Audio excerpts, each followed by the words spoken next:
Do you want to have a spooky paranormal discussion with us?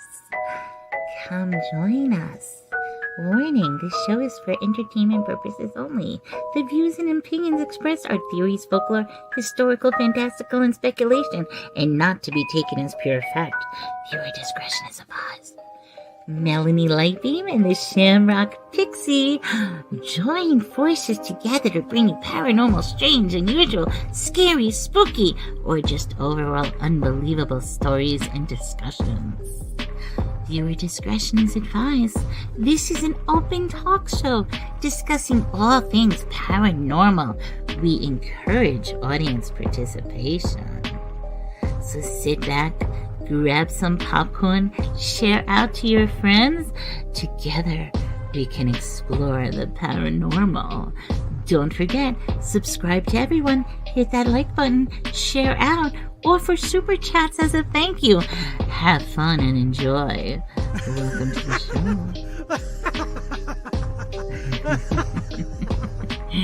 Enjoy the show.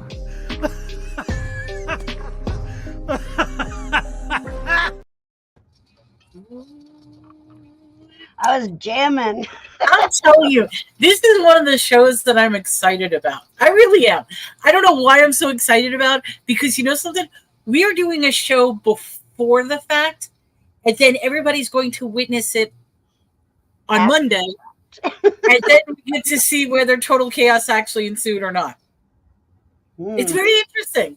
I still think we should move our days, and on Thursday leave it open for people to let us know if anything crazy, or maybe we can just start it out with hi June, experience anything.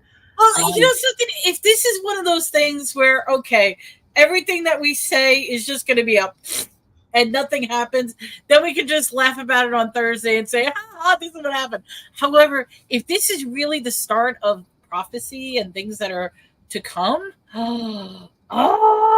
and you heard it first. This is Thursday, April 4th. We're talking about what's going to happen on April 8th. Hello, Chu. Welcome to 7:03 p.m. It's here. Bud Files, welcome to the show. Yes. So, like I said, if you want to take notes, these are things that we are possibly prophesizing for Monday. And I'm going to go through a lot of various weird ideas. We're going down numerous rabbit holes. There's not just one rabbit hole. This is a discussion that's going to lead into so many different rabbit holes that you could decide which one you want to take. And I did all the nice little research for you and put it in a nice little compact ball of whatever. And we're going to celebrate it with the solar eclipse. I'm excited about it. This is going to be fun because I'd like to know what the chat thinks is going to happen, too, for the solar eclipse. With it being so... What's the word I'm looking for? With it being so, so many theories going out about it. Well, so the first question I would have is, how many people are actually in the path of the eclipse? So how many people are within that eclipse path frame? That is the first thing I want to know, because I also want to know what is your area and what is your town, your schools, your governments, your city councils. I want to know what they're telling you, because as of right now, I could tell you what they're telling Texans, and I could tell you what they're telling New Yorkers, because my mom is in New York. She's in the path as well. And there's some really weird stuff happening in New York as well. So Wisconsin, we are not in the path. Okay. Oh, so you're going to miss all the festivities. Maybe that's a good thing. However, earlier today, when I went to the post office, we were talking a little bit about it and about this solar eclipse coming up on Monday. Their computer system is acting really messed up. I've been saying that today. My computer has been really, like, the first thing that I said to Des is I keep getting this pop-up message on Facebook Messenger that says to sync your accounts, like sync your, because messages aren't appearing. And then I have to input a code that they're going to send to my phone. This has been happening all day long with almost every single message that I'm sending to people. and it's driving me crazy as to why there's no syncing of, like, why it's not syncing with each other. I have no idea. I know yesterday my cell phone completely shut off on its own. And while I was talking to my mom on the phone, and I was like, oh, my battery drained. What the heck? So I go to turn it back on so I could plug it in. My battery was at 69%. And there was no reason why it should have shut off, because I have the Pixel 7 Pro, and even if you were to hit the button, it shouldn't shut down. Here, you actually have to hit it and hold it and tell it to restart your phone. And I wasn't doing that. I was on the phone with my mom. Susanna says, Google has been talking to me all week. It's creeping me out. Stygian's in the house. Hello, hello. Hello, hello. If there's any lurkers in the background, welcome to the show. This is going to be chock full of information. So we're talking, because actually that's one of the key points I wanted to talk about. They are saying communication is going to be spotty. Your cell phone services are going to go down. GPS coordinates are going to go down. There's going to be problems with cell phone service, internet services, and all that fun stuff in this eclipse. Now, bear in mind, for those of you who don't realize, first of all, the eclipse is this Monday. It is on April 8th. It's going to start approximately around 1:30 and go straight through till about 4 o'clock, about the time it goes all the way across the United States. So you're looking at a very, like a 4-hour time frame. The eclipse itself is only going to be 4 minutes and 30 seconds. So no matter where you are within that path, you're only going to see it for 4 minutes and 30 seconds. But it's going to take approximately 4 hours for it to go straight across. Hello, Spirit Junkie. You finally made it. We just started, so you didn't miss anything. So that's going to be April 8th. But the problem is there are so many conspiracies. People are losing their minds. I will tell you what they're telling people in Texas, and this is no joke. They are saying, that the power grid is going to go down. They're warning people. They're saying that the solar power grid is going to go down. Now, I'm trying to understand this. We're talking about 4 minutes of darkness, which isn't really darkness. I mean, if you think about it, the eclipse is equivalent to cloud cover covering the sun. If you think about it that way, it really is. I mean, no offense. So that's issue number one. They're talking about to stock up on food, to stock up on water, stock up on perishables, non-perishables, stock up on things, because they are predicting the power grid to go down. So even if the power grid was to go down, we're talking about 4 minutes of lack of solar power. So why is the grid going to collapse as if, you know what I mean? So that's issue number two. The schools are closing down. The schools are closed. Why are the schools closed? Even in New York, my mom's school district is closed down. Why are the schools closing? Yeah, that I don't understand. Well, they say solar power isn't going to go down. We have batteries, but they're warning Texans about the power grid failure. That is one of the reasons that they're warning. And yes, for those of you who may not realize, we are double streaming. So it's on my channel, the main channel, but we're also double streaming on Dez's channel as well. Yes, we are. And I did put that over on my channel. If anybody wanted to come over here to Melanie's channel to be able to see what other people are saying as well. Yes. They've already informed that they are going to issue the National Guard and FEMA as backup. Texas just had an eclipse back in October of 2023. We just had an eclipse. Okay? None of this stuff happened. We had no problem with the power grid. We weren't informed about National Guard or anything like that. The schools certainly didn't close. They didn't close shipping or anything like that. It's like, why are they so concerned about this particular eclipse? Now, when I start going into details about this eclipse, it's going to make you start to wonder, because certain things are happening right now that never happened with eclipses before. So ERCOT, for those who don't know, Texas is on their own individual power grid. ERCOT is our power company. And basically it's coercing their butts because extra people will call extra. Yes, that's one of the things that they've been mentioning is because of there's an influx of so many people that want to be in the line of sight of the eclipse. And from what they're saying right now, Texas is going to be the best place to see it simply because the weather is supposed to be gorgeous. Up in the north, like the New York side, when it starts going in that area, they're saying that there is going to be an extreme cloud covering in that whole northern area. So the people up there are not going to be getting as good of a view as people down here in Texas. Yeah, okay. One of the ladies at the post office was saying that people are actually taking vacation time and traveling to traveling to where the path of the solar eclipse is going to be. And so there's a lot of towns that aren't used to having so many people. And so that could be contributing to the whole electric and the power grid and stuff like that.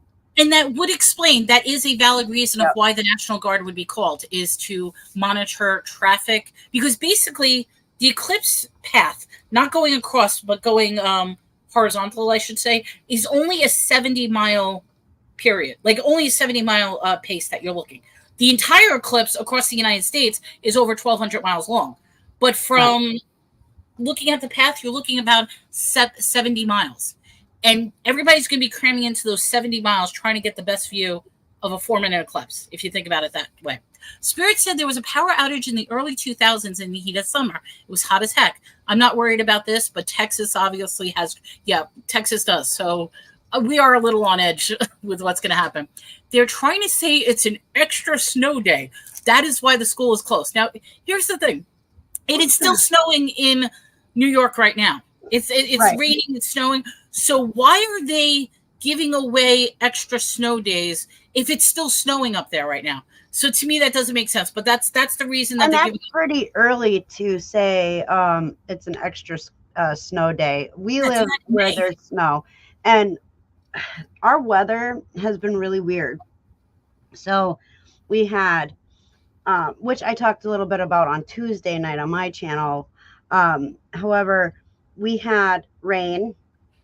And it was warm. I mean, our winter has been severely warmer than it's ever been in years. And so we ended up with rain. Then all of a sudden we ended up with like little pieces of hail with fat snowflakes. Mm-hmm. Like it looked like little snowballs coming down. And it was different than the little pea-sized hail that we had. And then it went to... It got warm again, and then we ended up with more like rain and then snow, lots of snow. It was snowing for 2 days here, and then it just like, I don't know, our weather has been crazy, and now, I know they were saying that though. They're saying that that's part, even though you're not in the actual totality of the eclipse, the whole northern eastern area of the United States is getting the wackiest weather they've ever seen. They're getting tornadoes in places they've never had tornadoes before. They're getting snow dumped on them. I mean, Spirit says, I hope this is just another overreaction. Spirit, we're hoping that as well. But we're just throwing some ideas out of what they're talking about. And I mean, believe me, right now we're just chit-chatting. Once I start getting into the notes. Now, Susanna, you're jumping ahead. We are going to talk about CERN. Not yet, though. I promise we're going to talk about CERN. We're going to want electric backup, but it's too expensive of an infrastructure on them. Absolutely. And that's part of the problem with Texas, is Texas relies so much on solar power, which is a good thing because we get a lot of heat. But what happens during freezes? What happens during heavy, heavy winds where it's too heavy for the turbines to turn? I mean, there are some issues with having the wind. Okay, you guys have the wind farms. We have the wind farms, yes. Yep. We have wind farms here, and a lot of them are over by Tommy, where is that?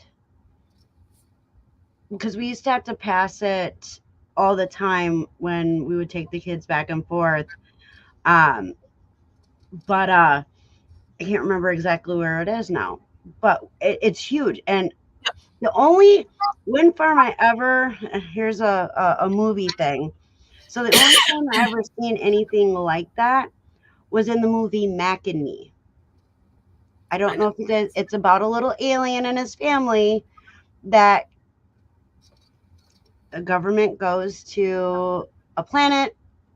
They're taking samples, they get sucked into the machine, and then Mac, who is the little baby, that's one of my all-time favorite movies. I gotta write this down because I've never seen that before. Yeah, it's hard to find. You can find it on like Amazon and stuff to buy, but it's called Mac and Me, and you can definitely tell it's an 80s movie. It's about a boy in a wheelchair who ends up helping. And yes, Jennifer. Family. Jennifer, we're on both channels tonight, so the main channel is my channel, but Des is also streaming it on her channel as well. So if you want to head on over here, that's cool. Yeah. Susanna says, I guess my solar panels will not be working on Monday. Now, the only thing that that they are saying, like I said, in the northeastern area, is that there's going to be a very strange cloud cover. Now, here's where the weird thing is. Just tell me, and they predicted this 2 months ago. So 2 months ago, when they started saying about the eclipse, 2 months ago, they said there's going to be a strange cloud cover covering the Northeast. Explain how that's accurate. Where do they ever predict cloud cover 2 months in advance? But they didn't even predict the weather the same day and at the same time where it's happening. But if you look at the weather report from 2 months ago in regards to the eclipse, they're saying that the Northeast region is going to have cloud cover, which that right there to me is issue. Valerie's in the house. Hi, Mommy. She says that they are telling us to use mass transit in New York. Now, you know those little signs that say like drive safely or whatever? They're actually telling people don't even bother driving, use mass transit because they don't want people on the road. See, okay, so I did put the name of that movie in chat. It says momentary reduction in solar. It's not the end of the sun. I'm not worried. I can't control. And like I said, they're saying, I mean, okay, when you hear eclipse, it's not going to be so dark that it looks like night. It's not. I mean, like I said, we just had an eclipse October of 2000 last year. We just had one in last year. And you know something? It was as if it was a cloudy day for that 4 minutes. And then the sun came out and it was really nice because I was able to see the full, I was in like the path of totality. It was great. Spirit says, I'm just north outside the path. But you know something? You're still going to see parts of it. And yes, Jennifer, hop over here. Stydian says, I'm surrounded by wind farms and cotton fields about 2 blocks from my house. And so you see all the picture. Well, welcome to the show. My mother says she's staying home all day, which is good because she's off. They closed the school district. So she doesn't have to worry about working. My mom had a doctor's appointment on Monday, and she ended up rescheduling it for a different day. So that was pretty crazy. But Tommy said between Columbus and Watertown. So that is where our wind farm is. And there is a lot of them, and I had no clue that we even had those until I saw them in that area. And it reminded me so much of the movie Mac and Me, which is an awesome movie. So if you get a chance to watch it, watch it. I'm going to try to take a look for that. So I think that'll be cool. All right. So excuse me. I'm going to get so excited. I got to keep drinking today. So let's get to the meat of it. In case anybody's wondering, there's solar eclipse, there's lunar eclipse. Solar eclipse happens when the moon gets in the way of the sunlight and casts a shadow on the earth. Whereas, real quick, Jennifer says, my kid's got a doctor's appointment Monday at 3:40. What time is this thing happening? It depends on what area you are in, Jen. What area you are. It's starting in Texas, approximately about like 1:15, 1:20. And then about the time it gets up to New York, it's going to be about 3:30, 3:40 when it goes there. So pretty much it's going straight through till about 4 o'clock. So you figure if you want to be safe from 1 to 4, but depending upon which area. Delaware. Are you in the path? I think you are in the path. Let me look at my map. Hold on. I gotta find Delaware. I think she's. Here's the map. Actually, I think she might be right outside. You might be, because Like, I'm looking really, at my map really right now. close to it. No, you're not. No, you're not in the path at all. Yeah, because Delaware is right next to New Jersey, and Yep. you're not in the path, so you're fine. She says, "Oh, I'm right by New York." So I think she's like going to be like right on that. In case people are wondering, let me pull up the map and I'll show you the map exactly what we're talking about. Okay, give me 1 second. Okay, because I don't want to jump ahead in my notes. Why am I? Hold on, guys. I'm sorry. Because my map just attached itself, and I'm going to back into. There we go. All right, StreamYard, present, share screen. We're going to share screen for a minute. Okay, so X marks the spot. What you're looking at is this X right here, this path right here. That is the path it's going to take. So basically, Texas, Arkansas, Missouri, Kentucky, Indiana, Ohio, New York, Maine, and New Hampshire. Okay, that is your path. So Delaware is down here, so you're not going to see it. But if you're in any one of these states, that's the actual path it's going to take. Okay, so then in August 21st of 2017, when we had a solar eclipse, it actually came through the other way, and that's why there's a... So whoever lives right smack in the middle, yes, you lucky duckies, you. Illinois, and it's what do you call it? Well, no, Illinois. There's a little area right there where the X meets. Yeah. There's a city called Rapture. That's where it's going to meet. Is Rapture, which is, we're going to get into it. Which is why they're saying that this is a biblical sign from God, and I'll explain that because it gets a little creepy. So. Yeah, Stygian says there is a map of what times to expect. Like I said, figure from 1 o'clock starting down here straight through till 4 o'clock about the time it gets up here. So that's the map. I know with me, about the time it hits right here, it's going to be around approximately 1:40 my time. Okay, so Spirit Junkie said, how did they make the almanac for over 100 years? People lived by the almanac. Yeah, they do, and they still do. There are a lot of people that still go by that, but I don't know. You'd have to ask Tommy. Tommy's really good at being able to look at the radar and telling you exactly what kind of weather's coming. He should be a meteorologist. However, he ain't interested because he doesn't want to be hated like that. And they said some, both Jennifer and Spirit Junkie are talking about the glasses.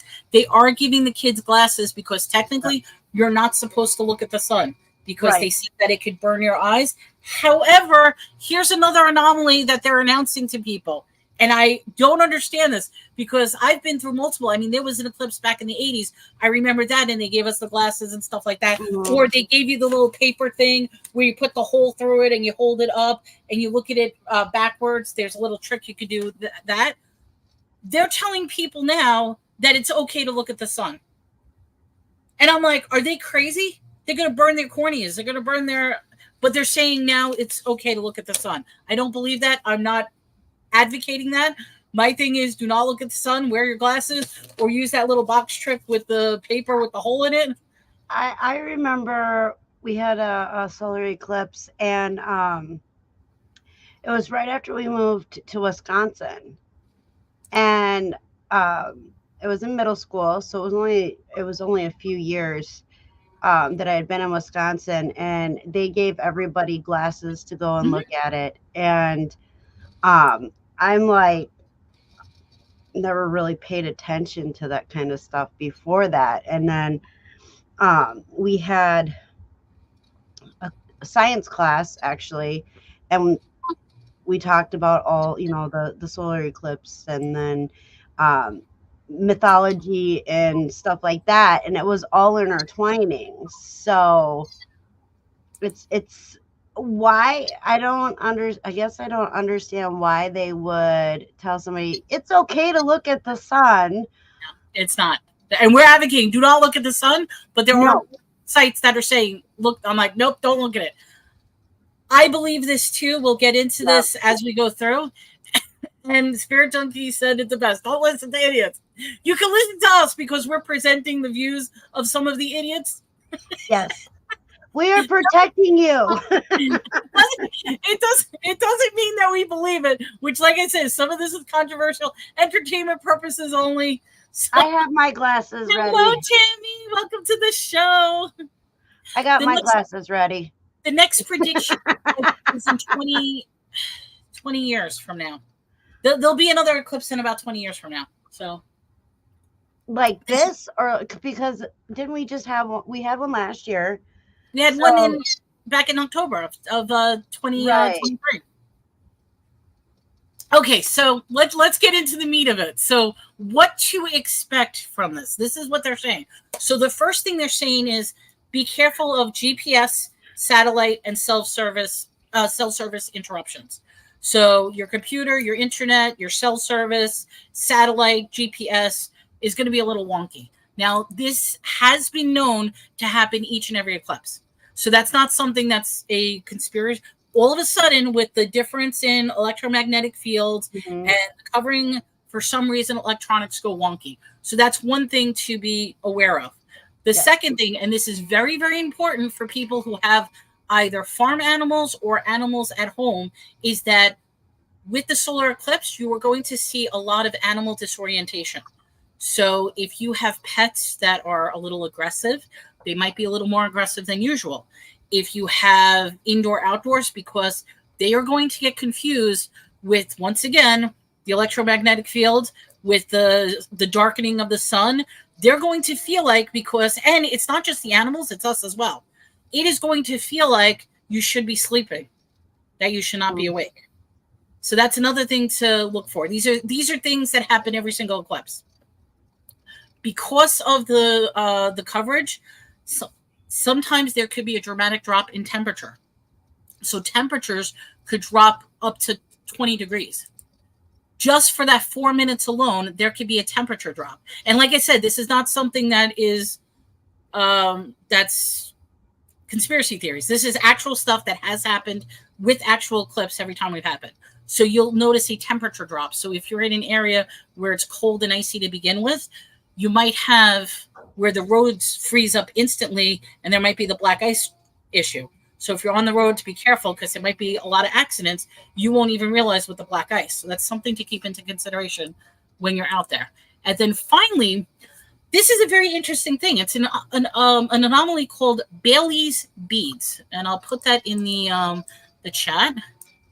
Bailey's beads, and what it is because the moon is not necessarily completely perfectly round. You'll see mountains and valleys and hills and craters and all that other stuff. There's a phenomenon called Bailey's beads, which at the point when the sun collides with the moon, you will actually see what looks to be like little sparkles around, and finally there'll be something that looks like a diamond ring. So it's a really interesting diamond ring phenomenon that happens with the moon. So that's the last weird thing that you'll see, and it's called Bailey's beads. So, wait, Spirit, you say no one understands you? What do you mean? Yeah, she wasn't calling us. Oh no! I was like, we know, LOL. We know that. No, yeah, I was joking. I'm like, we're spreading the idiot news to you guys. We did all the.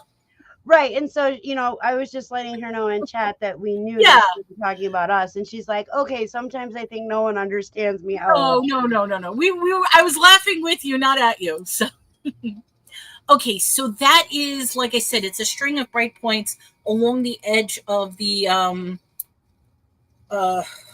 eclipse in the totality, and you'll see little sparkles, which is kind of cool.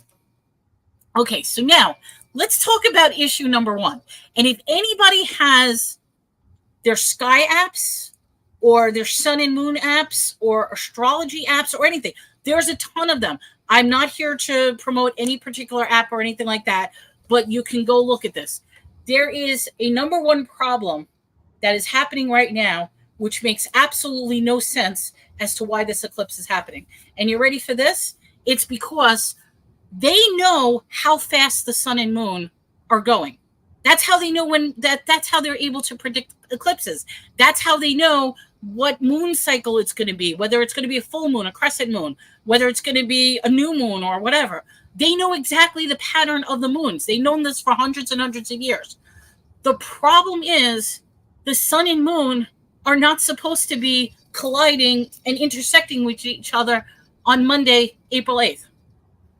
They're not. They will be next to each other, but they're not going to be covering each other up. So that is theory number one is, and if you go into the astrological signs, the problem is right now, the sun and moon are in Pisces. But in order for the eclipse to happen, the sun and moon need to be in Aries. And the sun and moon are not going to be in Aries. They're still going to be in Pisces. You look up your app that I told you. There's so many apps. Look at where the sun and moon are right now. Scroll to April 8th. Look at where the sun and moon is. You will not see them on top of each other. You're going to see them next to each other. So the question is, how on earth are we having an eclipse if the sun and moon are not going to be overlapping with each other? So that's question number one. Hello, Mothership Products. Welcome to. He came in. He's like, ta-da! Yep, he's over on my channel. He wants to head over to Melanie's. I do have it pinned up in the up at the top. I've gotta prepare for the skeptics. So theory number one, I never said alien ships. However, that is a theory. There is a theory that it's not going to be the moon that is covering the sun. There is a theory that A, it could be alien ships. B, it could be the planet Nibiru. If anybody knows what Nibiru is, we'll talk about Nibiru a little later, not this moment. It could be a different celestial body. It could be just mass hysteria that they're doing this as a psyop and creating a projection through Project Bluebeam. So there's many different theories out there. So yes, exactly. The sun and moon are going to be side by side. But like I said, this you could do your own research. I'm not go to any one of those apps and look at where the sun and moon are. They are not colliding on Monday the 8th. Spirit like you already. No. Tell me, what is your iPhone app that you use that I use on your phone because I don't have an iPhone? What is that app that I use for like the Northern Lights and all that stuff? I love that app, so I'm definitely going to be using that. And put it in chat. And like I said, we're not necessarily promoting any particular app. We're not getting paid or anything like that for this. It's just there is so many apps out there.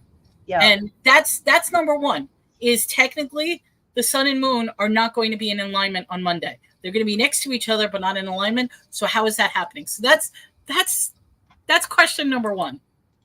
Right. Okay, question number two. And you already started talking about this, is the severe weather patterns and the strange phenomenon that was happening. Now, here's an interesting thing. During the week of March 13th, this is going back last month, there was a series of tornadoes. If anybody remembers, the entire United States was suffering from a storm at the same time. All 48 continental states at the same time had some sort of storm, which is weird because that never happens. Like, you never have a storm front going across the entire United States. So for whatever reason, the week of March 13th, and I'm saying the week because obviously it was different days and different, but the week of March 13th, the weird thing is, if you look at the path of the eclipse, which I showed you a picture of it before, there was a record of 16,000 lightning bolts that were recorded in the direct path that the eclipse was taken. And I quoted a meteorologist from Fox News, and he says this is extremely bizarre. He's not saying that this is one of the most notable severe storms that we ever had in March, and in the past hour, over 16,000 individual light bulbs from New York to Northeast Texans, spanning over 1,200 miles. And it just so happens that that storm front was the exact same pattern that the eclipse is taking. The exact same pattern. You pull up the storm, that was the pattern of the storm. So here we go. Prediction is human generation. Humans are wrong from time to time. They are.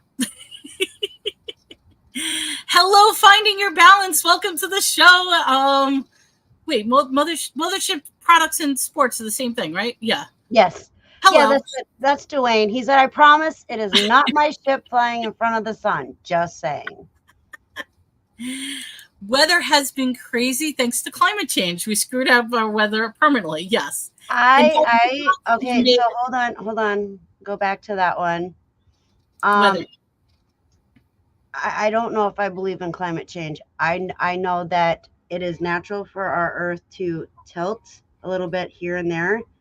And I think that is actually what's going on. There's not enough proof for me to believe that climate change is what's causing all this. And dare I say, if you actually believe that the Earth is round, that brings up a whole mess of things. Oh, and you know something? I just want to point out the sun is starting to go down. So look, I'm starting to turn blue. That's great. Woo-hoo. I said to Des, I'm like, I want my blue light like you have. Yes, X-Files song. We are not alone. I just started watching X-Files from the very beginning, and I have two different series that I finished, and now I'm on my next two, and it's X-Files and it's CSI, the original. That's a good one. You got X-Files is a long one. So you got a lot of seasons to go through. All right, let's see what else we have. Okay, so where did my notes go? I'm sorry, guys. Okay, I want to bring up that map again. Let me share this out because we're going to talk about something very, very interesting. So, as you know, and this is just our Earth is covered in various fault lines. Our famous one is the San Andreas Fault in California. Well, guess what just happened? We have a new fault line. And what's making this extremely creepy is where this fault line is located. Okay, so in 1981, a 1,700-mile crack across America was discovered using mapping satellite. It is referred to as the Montana to Florida lineament or the Missouri gravity low. What is interesting is that these fault lines and the path of the Great American Eclipse on August 21st, 2017, and again on April 8th are identical. So this X that marks the spot is actually in alignment with the New Madrid fault lines. Now, one of the things that's interesting about eclipses is it's a known phenomenon that when there are eclipses, and as of right now, there have been 7 major eclipses in the United States since the birth of our nation. Okay, that there's 7 recorded eclipses since it's happened. And every time there was an eclipse, there was earthquakes that followed, or there was some sort of catastrophe. And I actually talk about that later on in my notes, but I just wanted to refer to that and I'll bring it up later on again. Okay, what do we have? I also don't understand how the moon affects the Earth magic. There's a lot. I mean, we're talking about it affects the tides. It affects the the seasons. I mean, there's a lot of things that the sun and moon does. I love it. He says the Earth is giving birth. I think there was an earthquake in Goan today. I don't know what Goan is.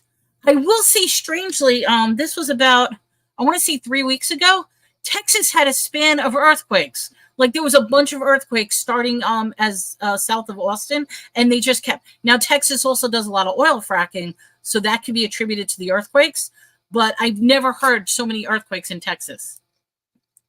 X marks the spot. What do you think is hidden buried there? Okay, we're jumping in notes, but I will explain that. Right over there is a little area called Maconda. And no, I'm not making this up. Like, it's not Wakanda, but it's Maconda. Maconda, Illinois is one of the areas that's right there in that X spot. Here, wait a minute. Let me go here. In this spot right here, because here's Illinois. South of Illinois, right where that point is right there, is a town called Maconda. And it's next to a park called the Giant State Park, the Great Giant State Park. Now, this is what makes it very, very interesting.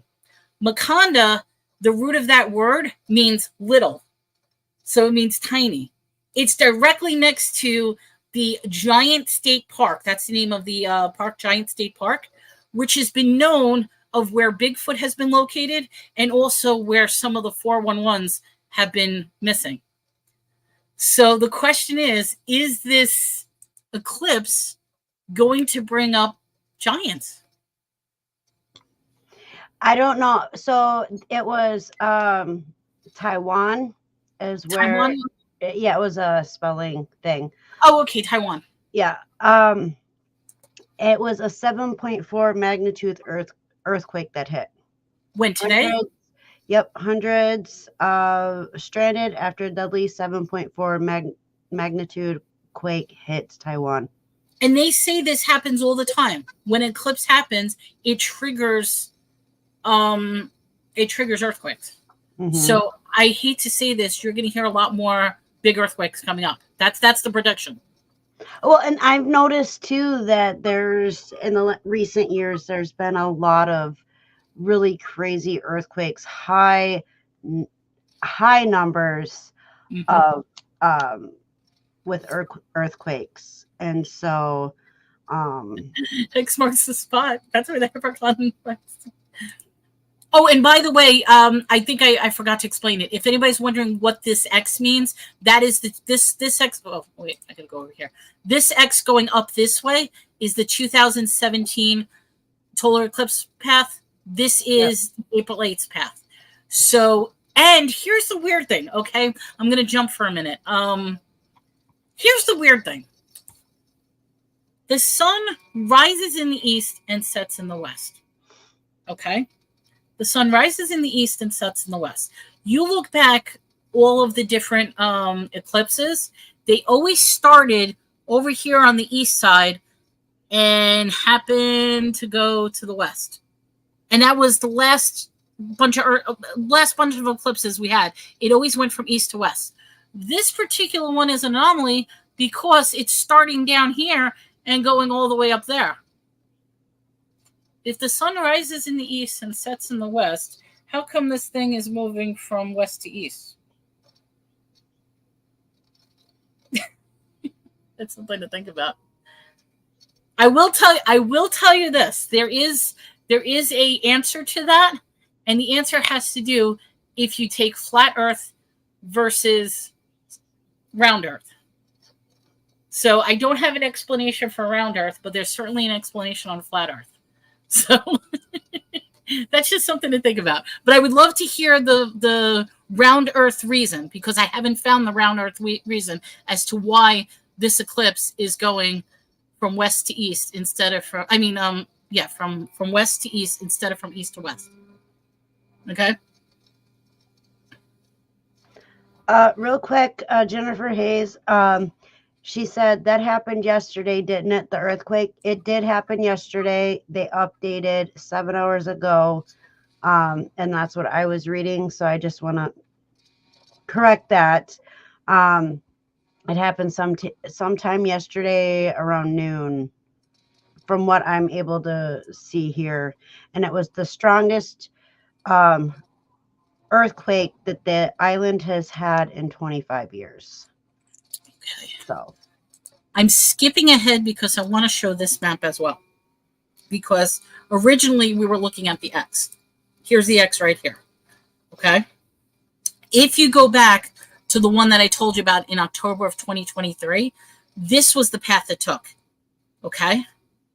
Now, this makes a very, very interesting biblical argument. And if you notice, there's a lot of crosses and stuff like that, and it starts talking. So if you take all 3 eclipses that has happened in the United States in the past 7 years, this is the totality path that it took. All right. So I'm going to talk a little bit about the Hebrew alphabet. So there is the Aleph, which is the X, and the Taleph, which is the A. So right here, this is your Aleph, and then your A is your Tav. And what that means in Hebrew is that's the first and last letters of the Hebrew alphabet. Now, in Revelations, we're talking biblical right now, God says, I am the Aleph and the Tav, aka Alpha Omega. It depends on which Bible verse you use. If your Bible has Hebrew, it'll say Aleph and Tav. If it has the American version, it'll say Alpha and Omega. So basically, it's I am the Alpha, I am the Omega, the beginning and the end, the first and the last. Blessed are those who do his commandments, that they may have the right to the tree of life and may enter through the gates into the city. In Genesis, they talk about how the sun and moon are signs. Now, religious people are going nuts about this because they're saying there is the sign right there. God is telling us that here is the beginning, here is the end, based on the path of these eclipses, because it makes a perfect first letter and last letter, which is kind of interesting. You've got your A, you've got your X. So the others win the that's interesting. Yeah, that's an interesting case as well. The others were in the fall. This one is in the spring. But I find it extremely weird that it's all in the same time. I mean, okay, not the 2017, but the 2023 and the 2024 are so close to each other. And this is the first time they're actually intersecting with each other. The other eclipses never intersected with each other. So it's making this beautiful, and if you take all the eclipses, because at any given time throughout the world, there's eclipses that happen all the time. It's a fairly common occurrence for an eclipse to happen, but it's so rare in the United States. It has only happened, like I said, 7 times since we've been in nation back into the 1700s. We've only had 7 eclipses. Now, Heather said that Mars is in retrograde. Now, I looked that up because I wasn't sure what that meant. I'm not too sure. Is it in retrograde right now? It may be. Yes. It says about every 26 months, Earth comes up from behind and overtakes Mars. While we're passing by the red planet this year, it will look to us as though Mars is moving up and down. And that's what it's saying here. So could that be a reason why our solar eclipse may be getting a little weird? Like why people would... Anytime any planet is in retrograde, like people lose their minds. When they talk about Mars, Mercury, Venus, whenever any planet is in, that's why I said I wasn't familiar whether Mars was in retrograde or not. That makes it even more concerning. So that I need to put on the list as well if Mars is in retrograde, because people lose their minds on that. So that's a good thing. Thank you, Heather. And welcome to the show, Heather. I got to write these down. Okay, so where was I? Okay, yeah, I said 7. I'm sorry. Since 1776, there's only been 8 total eclipses. Now, during this time, remember when I said that tragedy happened? There was 2 during the Revolutionary War, 3 occurred during the Civil War, 2 during Vietnam, and then it forms an X. We're in wartime right now. So there was only 1 eclipse that only crossed the U.S. Out of all of these. The rest of them crossed over into Canada, crossed into Mexico, but there was only 1 that crossed over only the United States. And people are saying that God is trying to communicate and warning us that he's coming. That's the whole religious aspect. So that's why a lot of people are religiously afraid of this eclipse. Now, if you notice based on this map, this pattern right here are all crossing Salem. Salem, Salem, Salem, Salem, Salem, Salem, Salem. Now, it doesn't show, but going this way, it was crossing, I'm going to pronounce this wrong. Hold on. Where is it?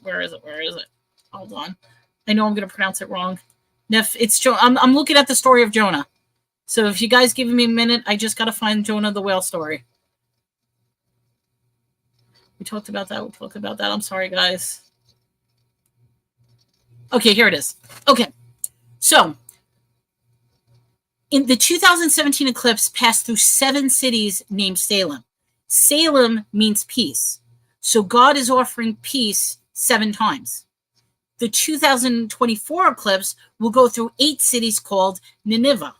Now, for anybody who knows Nineveh, that was the town in which Jonah, who was swallowed by the whale, he was spit out, sent to Nineveh in order for them to repent. So there's a whole biblical story. What makes it even interesting as well is the fact that the eclipse is also going through the constellation that's equivalent to the whale. And the name of that constellation starts with a C. I have to just see what it is. Cetus. So Cetus is the whale constellation. The eclipse is going to be cutting through that constellation, which makes it even weirder because now you have Jonah the whale story coming up. You've got the piece from Salem coming up, and they're all going to meet in the center of, quote, the rapture, which is the end of times. Rapture is the name of the city where the X marks the spot. Did I lose everybody? I'm sorry, Des. You look like I'm just watching. That must be the stuff that you added after. Yeah, there is stuff. I'm sorry, I added more stuff. No, I was looking at it on the paper. I was like, I don't. Here's the thing. I sent Des my notes, but then I got way too excited and I started researching more. And I even said to her, I'm not researching more. I went down a completely another rabbit hole, and I'm like, okay, I gotta research this. Now I don't know if Tommy's watching or not, but Tommy, can you read your messenger, please, on Facebook? It's like, what's going on? What the hell my is nose is running and I don't want to blow it. You need a tissue. You need a tissue. I need a tissue. Okay, I need to know, did I lose anybody yet, or is this sounding like the end of days, or what is it? I'm thinking I should give all my possessions because it's obvious the end of days are here. Okay, so did we talk about what Dwayne said? The others were in fall and this one is in spring, with it being a different. Yes, okay. but that doesn't make sense still with the angle, or maybe it does. I don't know. No. That could very well be the answer as to why it's going in the opposite direction. But I don't understand how it should, because, like I said, the sun rises in the east, sets in the west. Right, and Dwayne also brought up, isn't it the path of the moon for the, this is the season, the way that the path of the moon is going? Because I know, during the summer, at the beginning of summer, our sun is way over here, and then by the end of summer, it's moved. So Suzanne is like, this is creeping me out. Well, here's the thing. Like I said, this is simply, I'm bringing to you all the craziness. So I took all the craziness that people are talking about, put it in a nice little presentation. And if anybody wants this presentation, right back. I am here. I'll be right back. If anybody wants this presentation, I'll be more than happy to send it to you. It's a nice little email document. But it's like, there are reasons that people are losing their minds. They're looking at it from a religious perspective. They're looking at it from a astrological perspective. They're looking at it even from a government conspiracy. Because now, let's get into the government conspiracies. So, I'm going up for a minute. Okay, I talked about that. Okay.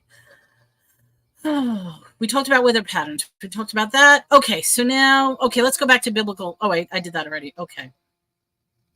All right, so when Jonah was in the whale, like I said, he was regurgitated out of the whale because he needed to go to the city of Nineveh, and I hope I'm pronouncing that correct. Nineveh had a total solar eclipse during that time, and it dates back coinciding to June 15th, 763 BCE, which was during the lifetime of Jonah. So that made it very, very interesting that He's sent over to the city to tell the people to repent, for God is coming. And at the same time, there's a solar eclipse happening at the time. So it makes it a little interesting historical fact if you start comparing biblical stories to actual dates and actual celestial events. And you can pinpoint a lot of celestial events, for example, with the birth of Christ, with the star. You could also talk about different comets that have passed over during different religious figures' times. So that could be a whole nother discussion at another time. But it's very interesting how you take celestial events with actual events spoken in the Bible. Humans are exquisitely equipped to find patterns and meanings. I don't think this is a message from God. I did watch the TikTok theme yesterday. It's a well-woven story. Mm-hmm. And like I said, what I'm saying doesn't mean I necessarily agree with this. Doesn't mean that this is fact. This is just, like I said, it's presenting various topics and various beliefs that are out there. Ancient Greeks had a different spin on the celestial event. They believed that the eclipse were a sign of the gods were angry with humans, that the sun would abandon Earth, bringing an untold misery. That's very interesting. I'm going to remove the banner so this way it's not affecting everything, so we can actually read everything. The word eclipse actually comes from the Greek word meaning abandonment. Thank you. I did not know that. He's like, we're doomed. That's it. We're all doomed. We are all doomed. All right, what is that? Okay, we talked about, this is what I was saying. Correlation between eclipse and earthquakes.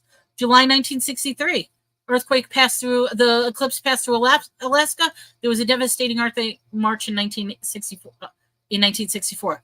Every eclipse has affected the fault lines that we were talking about. In 1811, there was a total eclipse. There was a devastating earthquake after that. April 8th eclipse crosses the New Madrid fault line. X marks the spot. If the New Madrid fault line breaks, it coincides with Edgar Cayce's Prophecy of America. Now, does anybody know who Edgar Cayce is? He was the sleeping prophet. So he prophesied a lot of things, but he did that while he was sleeping. And one of the things that he prophesied was the destruction of America. And there's a map. So I'm going to show you the map because the map is very interesting. This is the map of what's going to happen when the fault lines get destroyed. Now, once again, look at the X marks the spot, sort of. Look right here. X marks the spot. Right there, Illinois, Kentucky, Tennessee. Right there is where that New Madrid fault line is. So basically what they're saying is if the New Madrid fault line was to go, all this green right here, all this area right here is gone. Most of Florida, South Carolina gone, Rhode Island gone, Long Island gone, New Hampshire is gone, Maine is half gone. All this is gone. If this fault were to have a serious break. This one right here, which if you notice, California, Nevada, Utah, Colorado, Oregon, that's the San Andreas fault. If that fault cracks, all this is gone. So this is the doomsday prophecy from Edgar Cayce. Looks like Alabama's safe.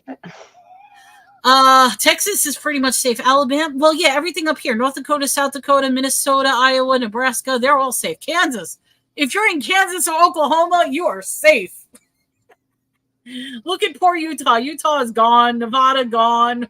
California just gone. Yeah, that's sad.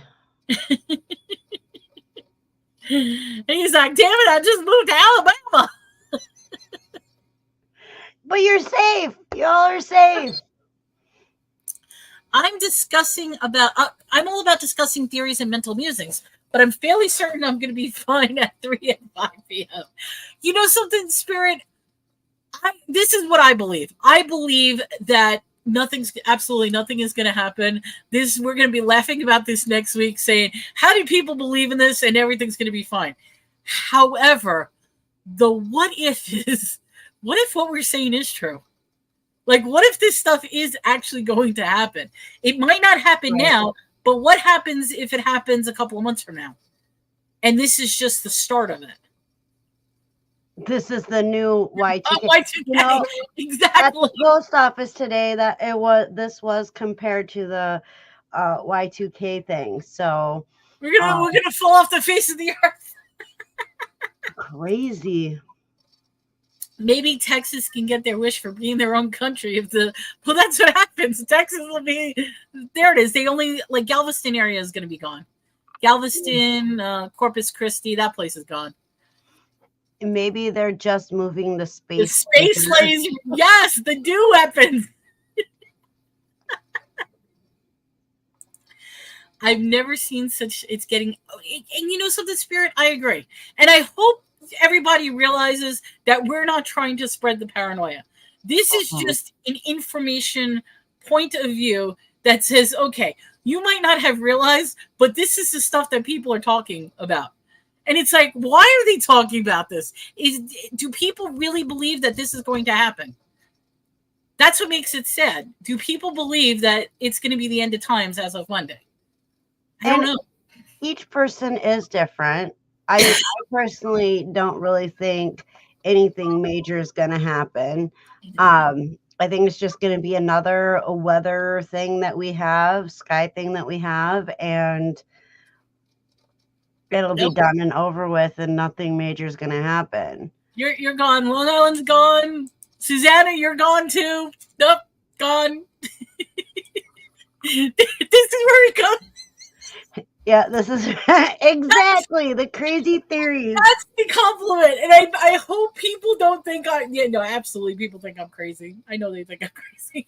But yes, this is where you come, where Melanie puts it in a nice little package for you with the bow and right, and Spirit Junkie even said, I'm not saying you are spreading. We're simply discussing the totality of the convergence of events. Yeah. You know, and there are a lot of different crazy theories out there.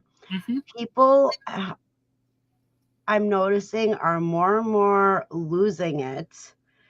And I got to talk. Yeah, finish and then I got to talk about something totally different.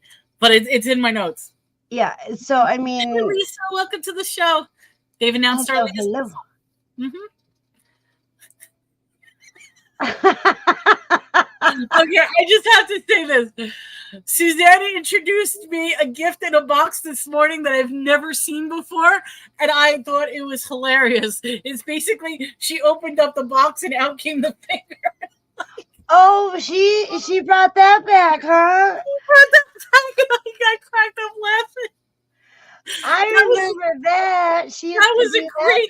Somebody else. That was a great part. I was on the show. If anybody wants to know, on Wednesday nights I do a show with Susanna. We had to cancel last night because she had a whole bunch of storms in her area and it was causing power outages. So instead we did the show this morning. So if you were there this morning, she opened up the box with the finger. Oh, she brought it back. Yes, let's talk about this. Maybe the dimensions are converging, so we're getting more Mandela effects. One thing, and this is an anomaly, okay? Does anybody know what CERN is? CERN deserves its own show. I'm just going to brush it up real quickly. CERN is a famous hydrogen collider that is found in Sweden. It is 27 kilometers long. It is huge. And basically what they do is they take particles going faster at the speed of light, crash them in together because they're trying to create the God particle, which they ended up finding with the Bose-Einstein God particle. So they are turning on CERN on Monday. Now, the weird thing about CERN is every time they turn on CERN, there is an influx of Mandela effects. Because, like I said, every time they turn on this particle, they're trying to recreate the Big Bang Theory. They're trying to recreate life.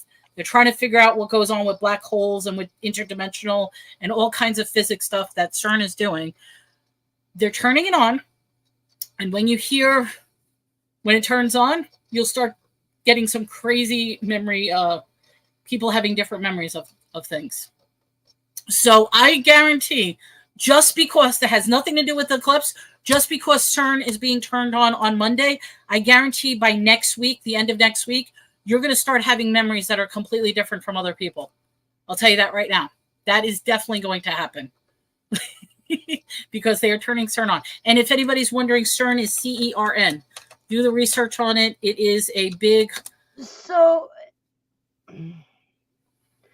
if they're turning it on Monday, could that be why we're having a solar eclipse? Well, that's what the weird thing is, because you remember I said technically we're not supposed to be having a solar eclipse because the sun and the moon aren't overlapping each other. They're next to each other. So what is causing the solar eclipse? I don't know, but I'm going to try to record it. So was the Baltimore Bridge a way to pave the way for a laser movement? Inquiring minds want to know. Look at the video carefully. You can see the charges. That's all I have to say. I didn't say that. Absolutely. They're messing with stuff they shouldn't. Absolutely. Yeah, and Susanna's saying the same thing. So now, hold on. We did that. Okay. Here's another biblical prophecy. So as of right now, the moon is turning red. This is what NASA is reporting. The moon is turning red. Now, there are many biblical prophecies in the Bible that talks about how the moon is going to turn blood red in the great Joel 2:31, Acts 2:20. Both say the sun shall turn into darkness and the moon into blood before the great notable day of the Lord. Revelation, the moon will become as blood. Hello, Gettysburg Rich. Welcome to the show. It's been so long. All right, so now here's the question. According to NASA, the moon is turning red because of hematite, a heavy reddish brown to black mineral from iron ore. It is ferric oxide, Fe2O3, that can be found in crystals and earthly red ochre. Hematite comes from the Greek word hamino, which means blood. Now, the question of the day, is the moon actually in space? Because in order for hematite to form on the moon, it needs to be exposed to water, air, and oxygen because it rusts out. If there is no water, air, or oxygen on the moon, unless the moon is under the firmament and not in space. So that's the question of the day. How is hematite forming on the moon? Maybe from this, because we've landed on the moon, right? We've been to the moon. Maybe we have our moon landing discussion coming up. So, yes, but maybe with going to the moon, it's been introduced. You think so? Well, the moon is turning red. Yeah, but there's the moon is in Hollywood again. Yes. Oh, we're gonna talk about that. We have a show. I forget how many weeks, but there's a moon landing show coming up. But we are going to talk about. I don't have my notes with me. I'm bad. Coming in the eclipse have broken my gambling sites, so I dropped. Your gambling sites are having issues right now. You're gonna have a lot of issues. Oh, Spirit Junkie, I'm trying to cover everything. I'm covering religion. I'm covering science. I'm covering some facts. I try to make everything all. But yeah, that's the question. Now, bear in mind, this is a segue because is the moon actually in space or is it underneath the firmament with a flat Earth? I will have to say at this point in time in my life, I am not one of the people that believes that the earth is flat at this point in my life. But we will be talking about flat earth later on. Much later on, yeah. It's not on the list just yet, but much later on we'll talk about flat earth. Yeah. We're going to bring that topic back because I love that topic. I got to get my hat with the silver and the tinfoil. And how are they going to get the moon out of Hollywood and hold it up in front of the sun so everyone else see it? We'll have to ask Elon Musk. Oh Lord, here she goes about the flag. I haven't talked. I just question, is the moon actually in space? Because like I said, in order for hematite to form, it needs to be exposed to water, oxygen to become rust, and there's no water, air, or oxygen on the moon. Or is there? That's just, we don't know. Okay, next thought train, we'll go here. Okay, now this is the official NASA thing. They said the moon can also look reddish because Earth's atmosphere absorbs the other colors while it bends some sunlight towards the moon. Sunlight bending through the atmosphere and absorbing other colors is also why sunsets are orange and red. Yes, but that doesn't explain why there's hematite on the moon. So that was NASA's explanation. I try to give both perspectives. But that's the reason. They say it's just sunlight bending through the atmosphere. Okay, next one. This is very, very important. I don't know. This is a coinciding event. Let's talk about the Devil's Comet. Every 71.3 years, there is a Devil's Comet that comes into orbit. Now, isn't it kind of strange that the Devil's Comet is also going to be in orbit on April 8th? So you will be able to see the comet probably in the evening time. So if you look up in the sky, there is going to be a comet as well. They call it the Devil's Comet because the comet actually has two horns.